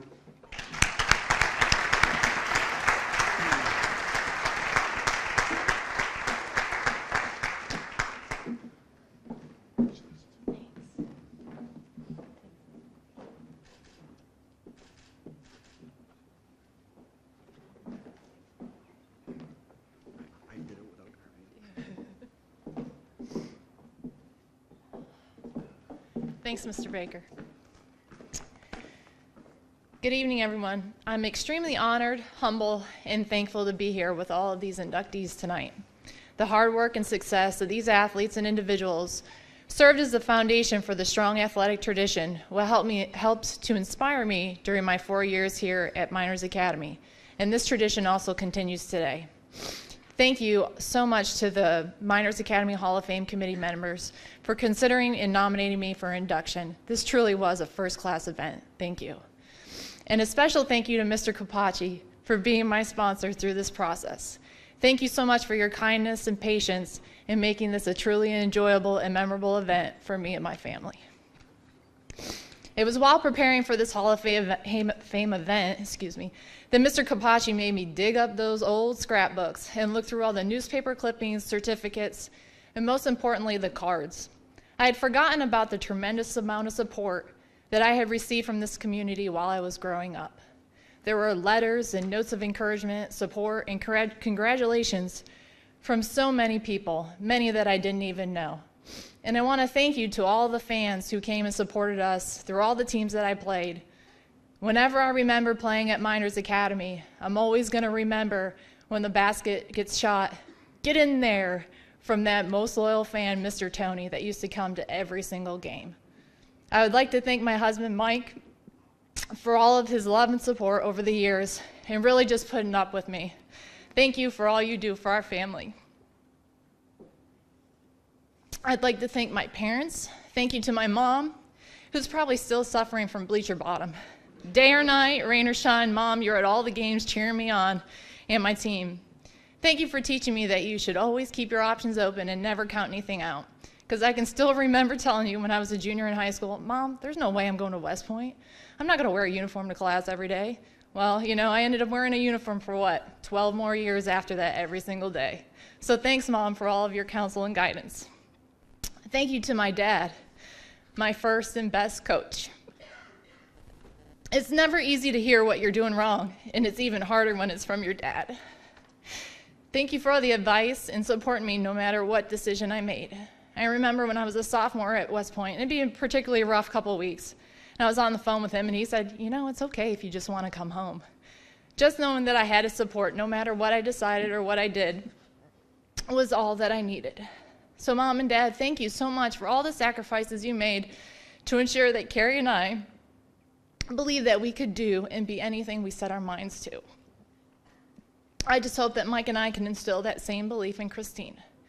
A very special thank you to my sister Carrie, who can't be here, but all of the card rides to tournaments on the weekends and games she had to watch, she just sacrificed so much of her own time because I had a practice or a game. But despite it all, she was my biggest fan, and she's the best sister, aunt, and godmother anybody could ask for. Thanks, Carrie. I'd also like to thank my grandparents, Mr. and Mrs. Gerard, who made the long trip from Long Island to be here. Well, they really just wanted to see their great-granddaughter, but I love you guys anyway. Thank you for all your encouragement over the years and doing all the traveling then and now to come and see me, well, and Christine. I'd like to thank all of my teammates on all the teams that I ever played on. I was so fortunate, especially at Mynderse, to have a great group of women to participate in sports with. I wish I could have made it for last year's 93-94 women's basketball team induction. That team will have a special place in my heart always. I learned so much from Liz and Julie and Sarah and Jody, and I will never forget what it was truly like to be on a team. I'd also a special thank you to the seniors, Aaron Bastian, Kate Ryan, Ginger Radke, and their families for all their support during basketball for all the years that we played. I'd like to thank all the coaches that I had the privilege of playing for over the years. A special thanks to Mr. Baker for his kind words to me and kind of making me cry, and for being such a positive influence for my entire life, for making me shoot those layups with my left hand over and over and over again when I was in grade school, to pinning me with second lieutenant bars. He's been there supporting me in everything I have done. Thank you so much. I'd like to thank Coach Ferrara. You always pushed me and challenged me to work harder and to get better. Not to mention forever changing the way I listened to Whitney Houston and the Beatles. I never listened to them the same way again. These were definitely qualities, not the listening, but the working hard and getting better, that I definitely needed for everything I did after high school. Thanks, Coach. I'd like to thank Coach Sanderson, who was my goalie coach. I really never wanted to play goalie, ever, but Coach Sanderson pushed me out of my comfort zone. He had such a passion for the sport, was always learning and then teaching me new skills and drills to make me a better goalie. Thank you. High school sports are one of the best experiences to prepare you for life. The values of hard work, perseverance, teamwork, and discipline have served me well as an officer in the United States Army, civilian in the government workforce, manager in the private sector, volunteer, and mom. You can really tell a mile away that the people that grew up playing sports. They possess these values mentioned along with a sense of always wanting to win, and they know how to bring a group together to accomplish a common goal. It is these values instilled in me by my family and reinforced by my community that have led me to where I am today. The choices I have made and the career paths I have chosen are a direct result of the environment in which I was raised and educated. I'd like to thank my family, as well as the Seneca Falls community, for helping me to attain these goals. Thank you again so much for this honor, and I am proud to be a part of such a great institution. Thank you.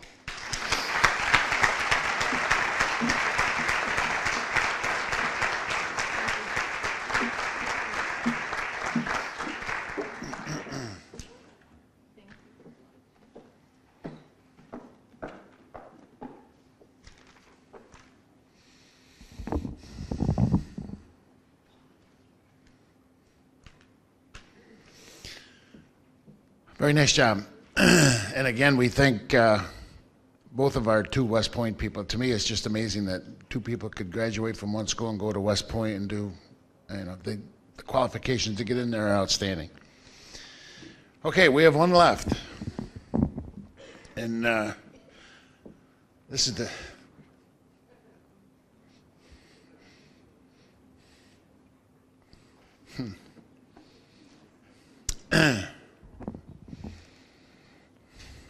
Well, my wife and I got married about 45 or 46 years ago, and we decided to come to Seneca Falls.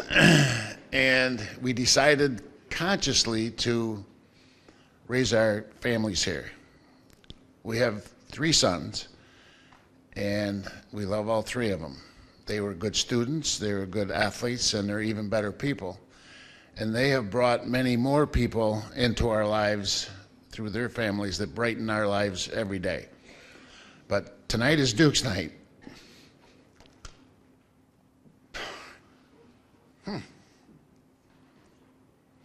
Never had these problems before.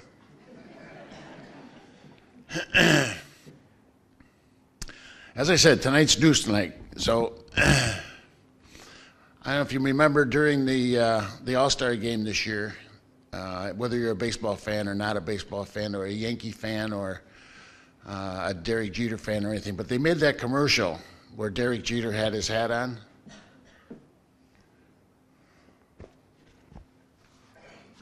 And it looked a lot like that.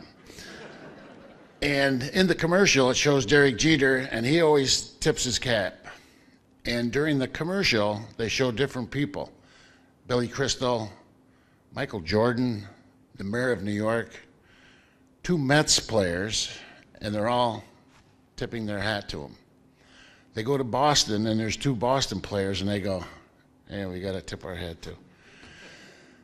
The point of the thing was that they respect that person so much. And if you notice, right after they did the commercial, they went to the stands and they focused on Mr. and Mrs. Jeter. And I guarantee you, they could not be any prouder of their son than my wife and I are tonight. Damn it.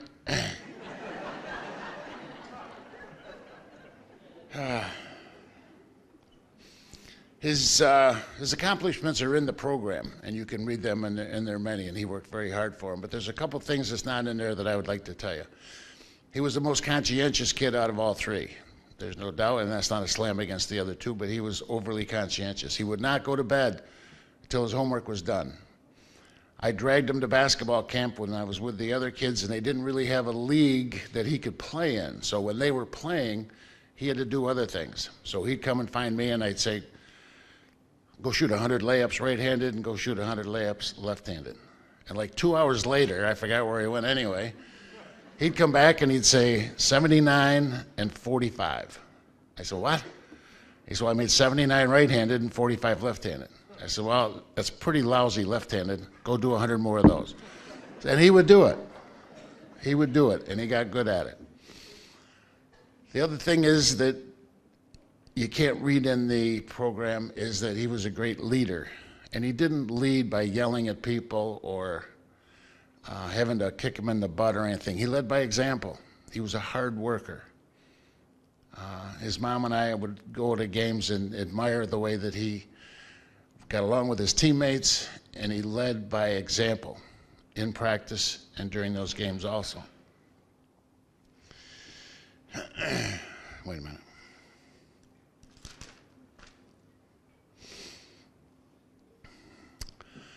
Academically, he was very good. He actually graduated from Mynderse Academy in the AP program with more college credits than I had after my freshman year at Carello. I'm not proud of that, but he did.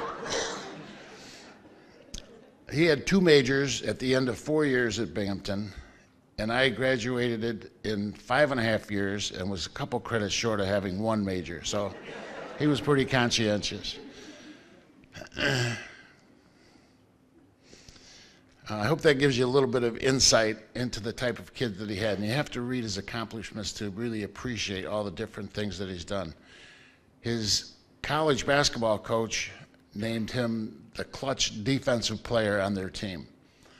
His lacrosse coach in college quoted in one of the things that he was written up for, and he mentioned that he had coached at a lot of different schools, and he had coached several All-Americans in lacrosse, and Duke was as good as any of them. So it is my and my wife's pleasure to introduce to you tonight our newest inductee to the Hall of Fame, my son. You know who it is. Duke.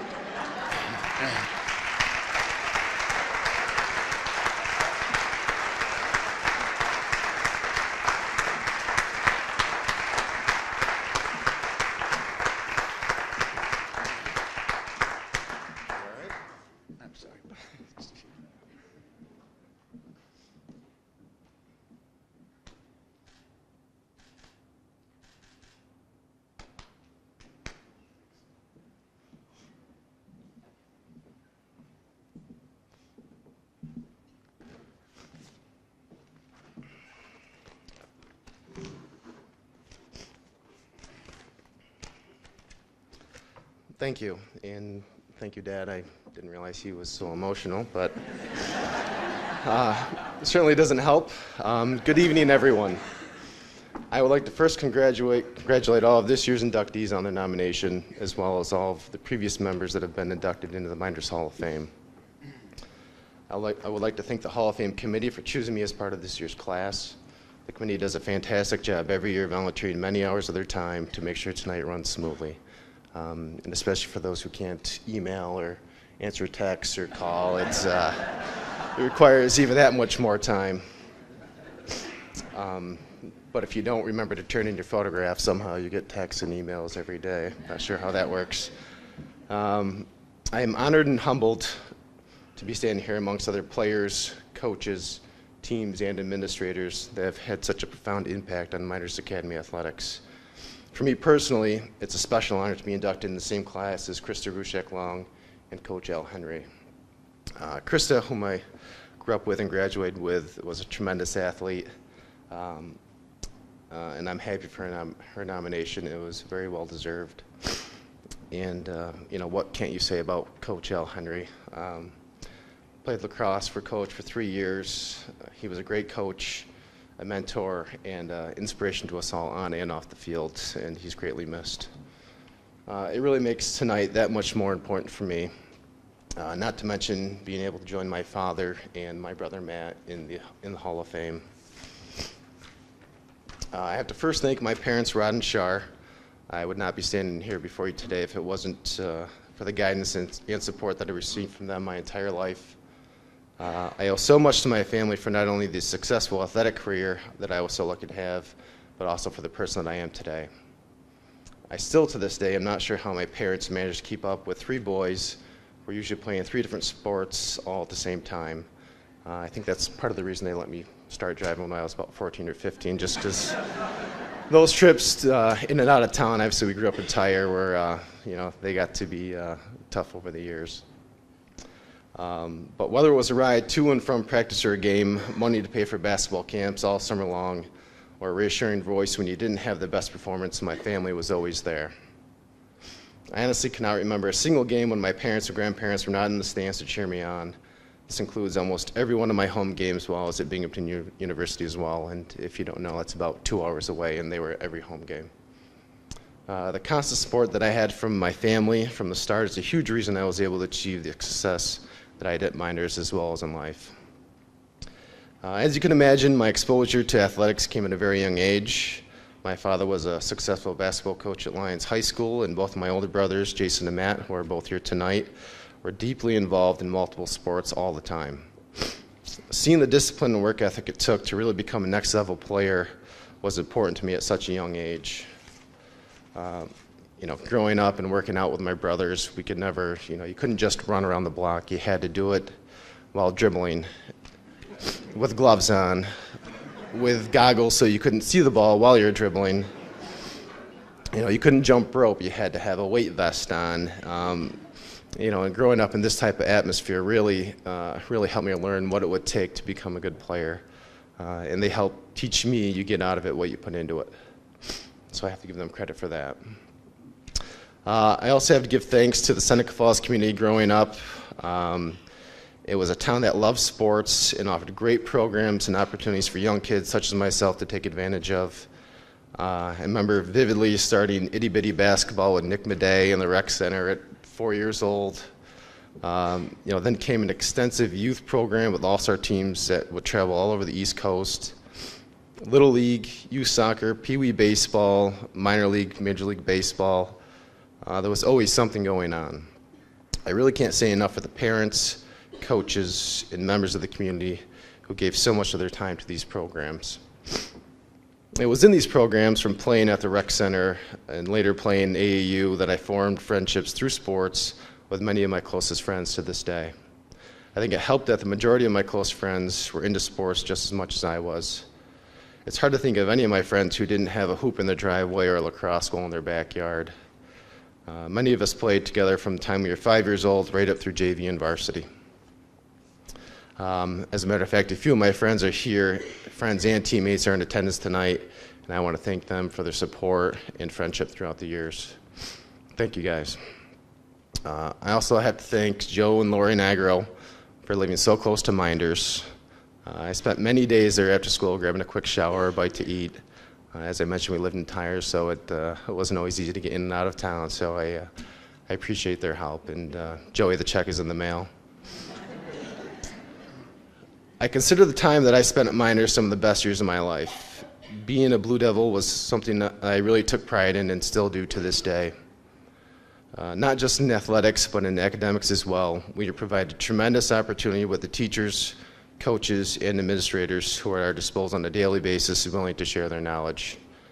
Along with the support of my parents, family, and friends, I believe that my time at Mynderse prepared me for college and paved the way for a successful athletic and academic career at Binghamton University, where I played both basketball and lacrosse while earning my MBA. And finally, I want to thank everyone who came to support me tonight, as well as friends and family that could not be here. I know my grandmother really wanted to be here, but a bit of a long ceremony for her. And of course, I can't forget about my beautiful wife, Kim. Thank you.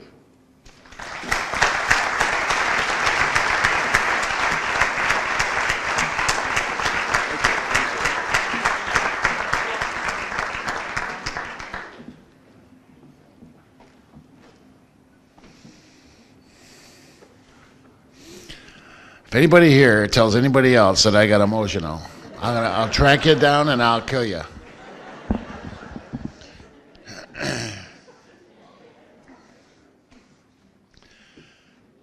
Congratulations to all of our inductees tonight. That part of our program is over and we're going on to the team part of the program. And this year when we were going through the teams, we were looking for the best baseball team that we could find to put in. That's our job, to try and make that determination of what is best in each one of the sports. So when we started looking through this, we discovered that the 1952 team was the first team ever in Mynderse history to win a sectional title. They won the league that year and they won the sectionals. So they certainly deserved our commendation for that and a place in the Hall of Fame. But then you looked at the 53 team, and they won the sectionals, and they won the league, and they were undefeated. So now you have a choice between those two. And then if you look at the 54 team, they won the sectionals. So it became the first team ever in Mynderse history to have a three-peat. So we put them all in, and they all deserve it. There was 2 people on these 3 teams that played on all 3 of them, and there was 14 people that played on 2 of the 3. So tonight we're going to honor them. And right now we have a video of that team that we'd like to show you first, and then we'll go on with the induction.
I don't know about you, but I watch that video, I could go out and play a little bit still. I could do it. And I'd like to thank Ted Novak for the videos that he does.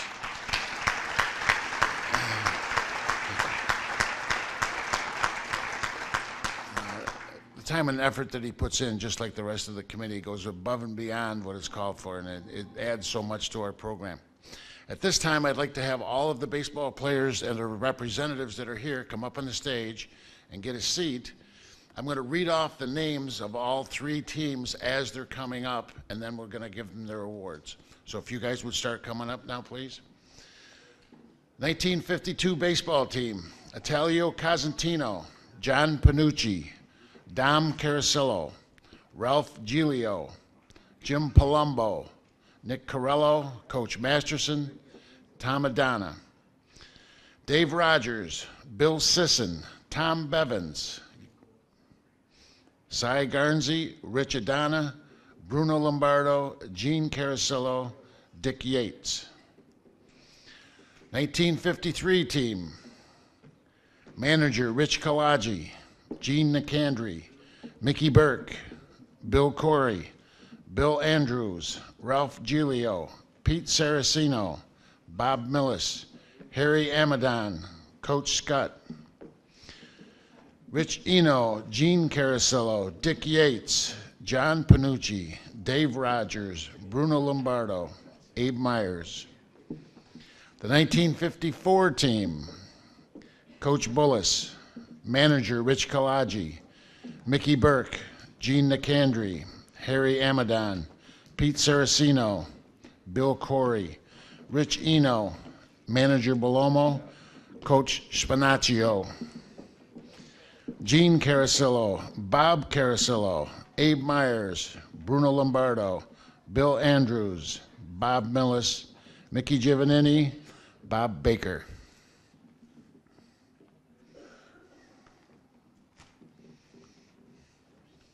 Be seated, guys.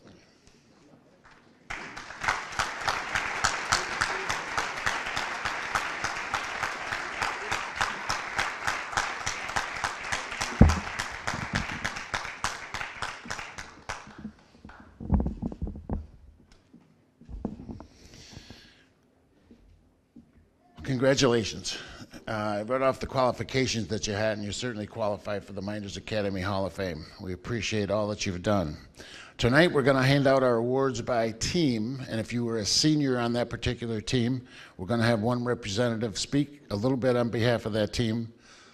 A little bit. And then we'll hand them their plaques. So for the 52 team, Dom Carello.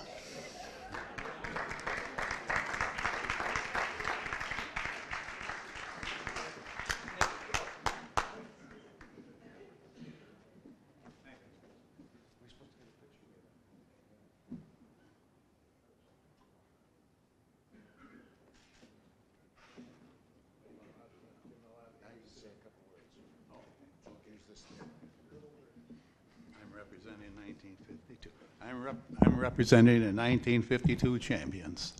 Now, I was supposed to say just a few words. But we had a wonderful coach, Bob Masterson, and he knew more baseball. We thought we knew baseball. This guy came along, and he told all the intricacies of the game, what foot to start off with, if you're on third base, teach batting. Panucci and my brother Gene, they could attest for all that. Now, I'm going to tell you one story, okay? We were playing a sectional game, the first game of the sectionals, on a neutral field, which is Phelps. We were playing Penn.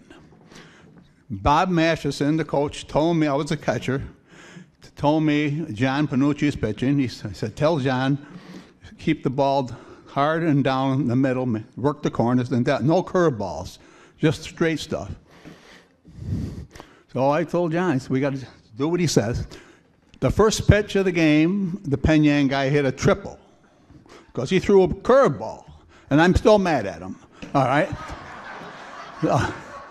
Now, but the thing about it is, the kicker here is, the next 19 he struck out. And that's the truth. Now, the other story is, Bob Masters, we were playing in Penn, and they have a river there, a creek or something. Well, Masterson was an avid fisherman. In the fourth inning of that game, he went fishing. He told me, how can you leave again? He said, I'll be back. So the next inning, the Board of Education from Mynderse, the supporters, showed up. And they come over, and Mr. Baker, the superintendent of schools, said, where's the coach? I said, he went fishing. I mean, I don't want to lie. So he went fishing. I said, he went fishing. So when he came back, you see the two of them going at it, you know. But I thought that was hilarious. Now, I was very proud of these guys. I'm just kidding around now. But, of course, 90% of the game is pitching. And Panucci was just unbeatable. And did I tell you I was a catcher? Yeah. And always very knowledgeable of the game. John was very knowledgeable. And the best one I ever caught. So anyway, I'm all done. Stay here, though. Stay here.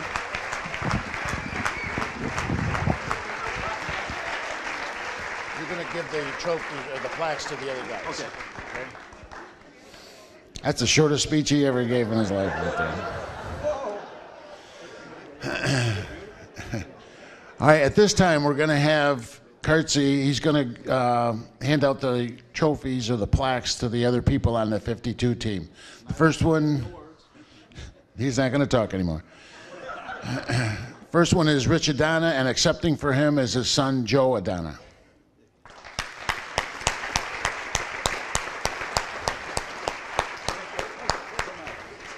Here. Dick was the captain of the team. I knew he wasn't done.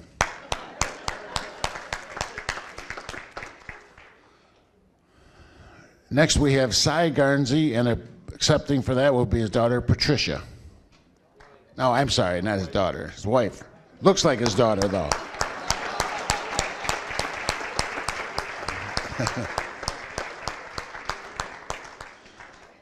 And the last one on the 52 team is Jim Palumbo.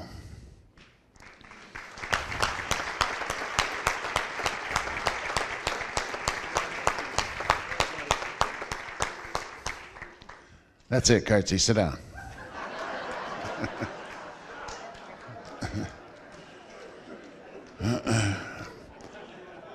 The 53 team was coached by Howard Scott, and John Panucci will hand out the awards for that team and say a few words. It should be right here. Give that to me. You give it to him. Can I have the mic, please? Yes, you can. Do I need it now or what? First, you got to get your picture taken.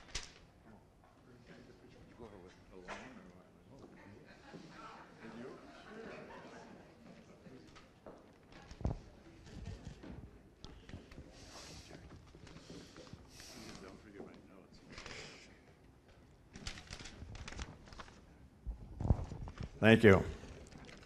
Carts, two things you mentioned. The curveball, you're full of shit.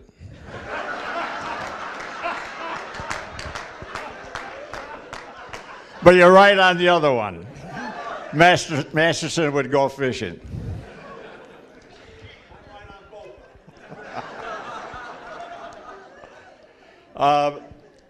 Before I start, I'd like to congratulate my wife for being inducted in the hall.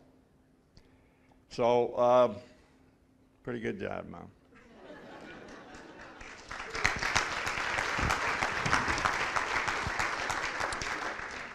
Now I won't be getting any more phone calls asking for the athlete in the house. The 53 team. We went undefeated. 16-0, under the auspices, is that the right word, auspices? Coach Howard Scott. Howard is retired down in the Carolinas and couldn't be here. We were league champs, played some of the bigger schools like Geneva and Canandaigua, and went on to be Section 5 champs. Played at Red Wing Stadium. In those days, it was the show. And we beat, I had to ask somebody tonight, we beat Medina, 1-0.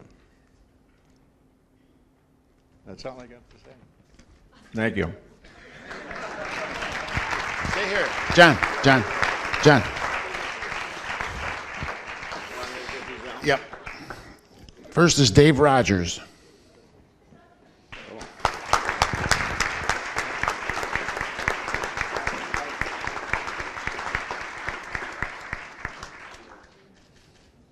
When I grow up, I want to be like Mr. Verkey and Mr. Ferrara. Dick Yates. You'll have to take it over to him.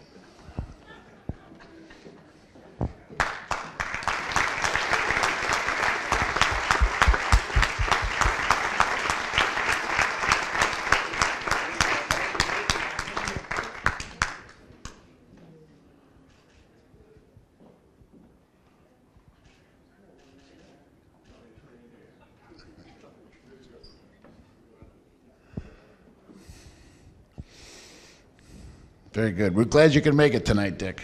Thanks for putting the effort in. That's it. Yep. The 1953 team will be presented by Gene the Rat Carello. And Gene was one of the guys that was on all three of these teams. 54.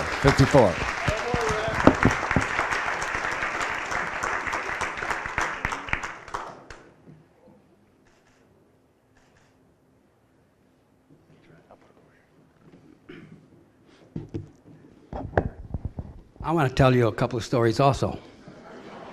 But, you know, thinking back of the 52, 53, and 54 teams, and we were a three-peat. Well, the 55 team, we were 14-0, and all we had to do was win one of the last two games, we would go to the sectionals. We lost both games. So we were 14-2, and we went home. In those days, not everybody went to the sectionals like they do today. So if you think about it, with 38 and for 3 years, or 38-6, 14-2, do the math, 50-some games in 8 losses over 4 years. That was a lot of fun. Now, 2 years ago, I had the honor of being inducted to the Hall of Fame. And what I tried to bring out then, how much fun it was growing up in Seneca Falls and Mynderse during the 50s, and with all these terrific athletes. And I'm so glad that the 1954 team will be recognized and inducted into the Hall of Fame this year. Now I want to tell you a story. Maybe better than John's, maybe not. We were, Coach Spinacchio and Mr. Bullis were great coaches, just wonderful to play for. They made it so much fun for us to play.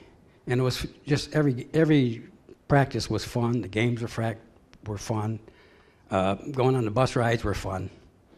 So we were going to, I think again, also was Red Wing Stadium for that, for the playoffs, for the championship, for the section.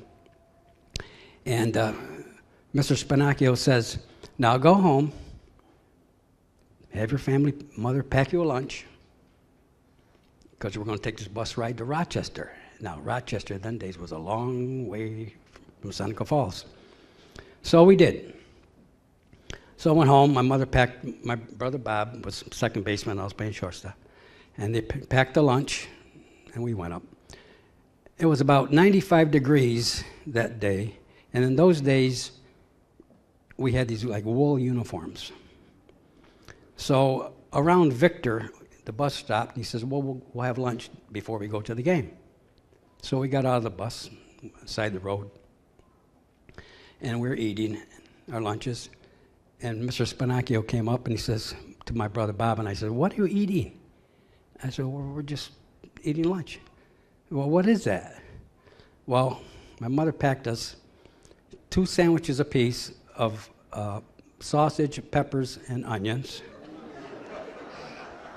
A peanut butter sandwich, always that. A cookie, fruit, and something to drink. He says, you're going to eat all that? And yeah, this is what we eat. So, okay. Remember, 95 degrees, hot day, woolen uniforms. So we go to the game. I was the first batter. Bob was the second batter. So I get up, and I hit a triple. As I was rounding second base, the smoke was coming right out. I'm telling you, I was on fire. I didn't know if I was going to get the third, but I got there. And then Bob hits a single, knocks me in, and I got to run a little bit more right away. And above all, the second time I got up, I hit a triple. Smoke went on second base, smoke continued to come out. Bob hits a triple, knocks me in again. I said, what the heck? So we end up winning, of course, so we won the sectional championship. I got one last story. I'll be quick. I told this one 2 years ago, which I find it gives you a little idea how much fun it was playing for Mr. Spinacchio and Mr. Bullis. We were playing in Geneva, baseball game. Some of you have heard this before. And somehow I got to third base. I don't remember how. And he says to me, close game, if you steal home, I'll buy you a stick of pepperoni.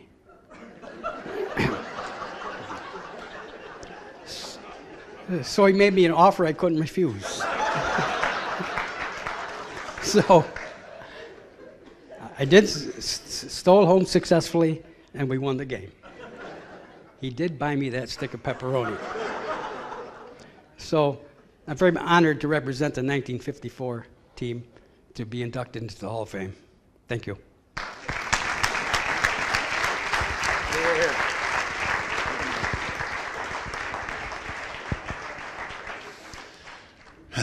Very good, Gene. All right, we're going to give out Gene's going to hand out the things to the rest of the team. John will hand them to you. We're going to start right here. No, not that one. No, we carried away. That one right there. Harry Amadon.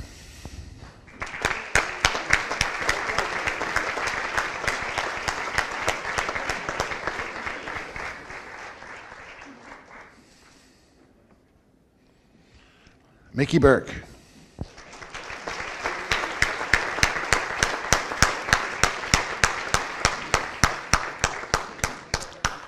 Mickey was my first Little League coach. I don't know if he remembers that or not.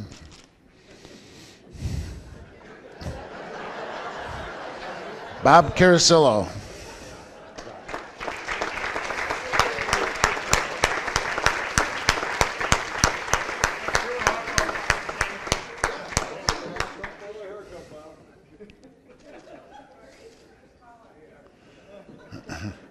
I don't know. We're way over our limit of Caracellos in this place, I can tell you. Rich Eno.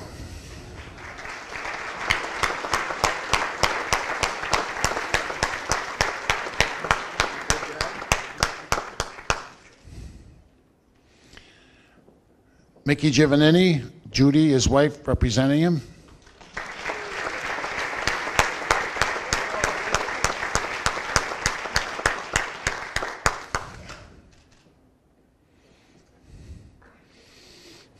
Abe Myers.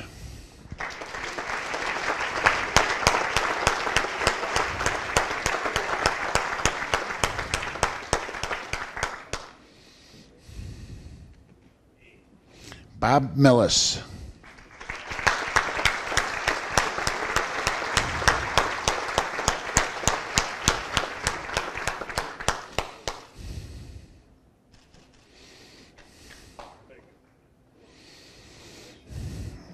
Pete Saraceno.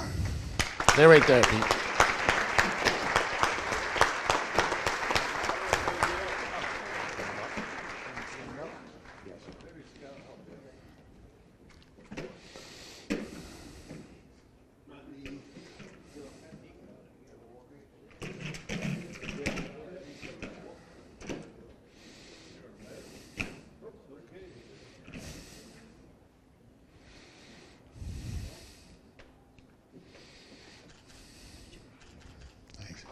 He's a trooper. Nice job.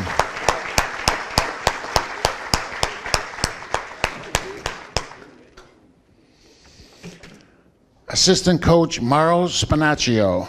Daughter Mary Ellen Spinaccio Wagner will be accepting.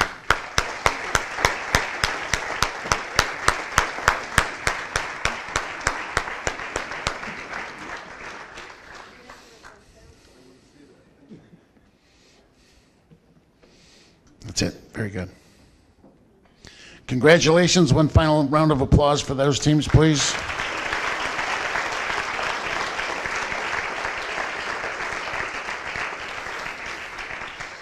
And I would also like to mention that he's not here tonight, but Bruno Lombardo was also on all three of these teams. So he should get a round of applause also. Oh, I'm sorry. How could I forget this? Coach Ray Bullis, we have is Mike's son representing him tonight. Gene, come on back up, would you? I'm sorry, Mike.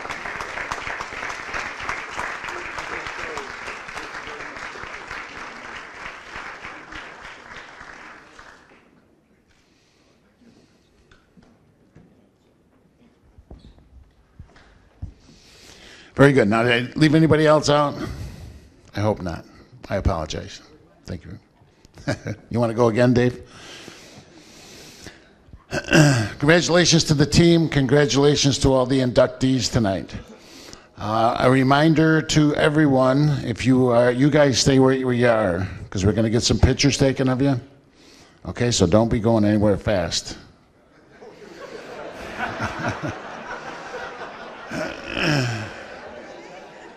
All of the people that were inducted tonight and their presenters, please come up also because we want to get your pictures also. Now, before you go, we're going to start a new tradition tonight. We have a tape of the Mynderse alma mater, and we're going to play that. And we'll do this every year. If you remember the words, please sing along. I know I don't. I'm an awful singer. I couldn't get a tune on the radio. But as the song is playing, please take the time to think of your days at Mynderse Academy and think of all the friends, the teachers, the coaches, and everybody that's involved with that thing. So at this time, we're going to play our alma mater. If you can, please rise. If not, you want to remain seated, that's fine.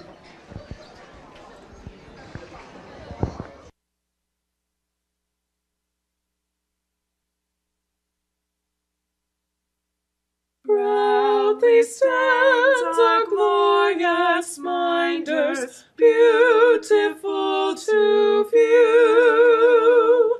Walls resound with words of wisdom, to each student true. Minders, Mynderse, hear our praises, as each voice is raised. Glory to the alma mater of our high school days. As we leave the alma mater to tread paths anew, grateful hearts have we for Mynderse and her teachers too. Mynderse, Mynderse, hear our praises as each voice is raised. Glory to the alma mater of our high school days.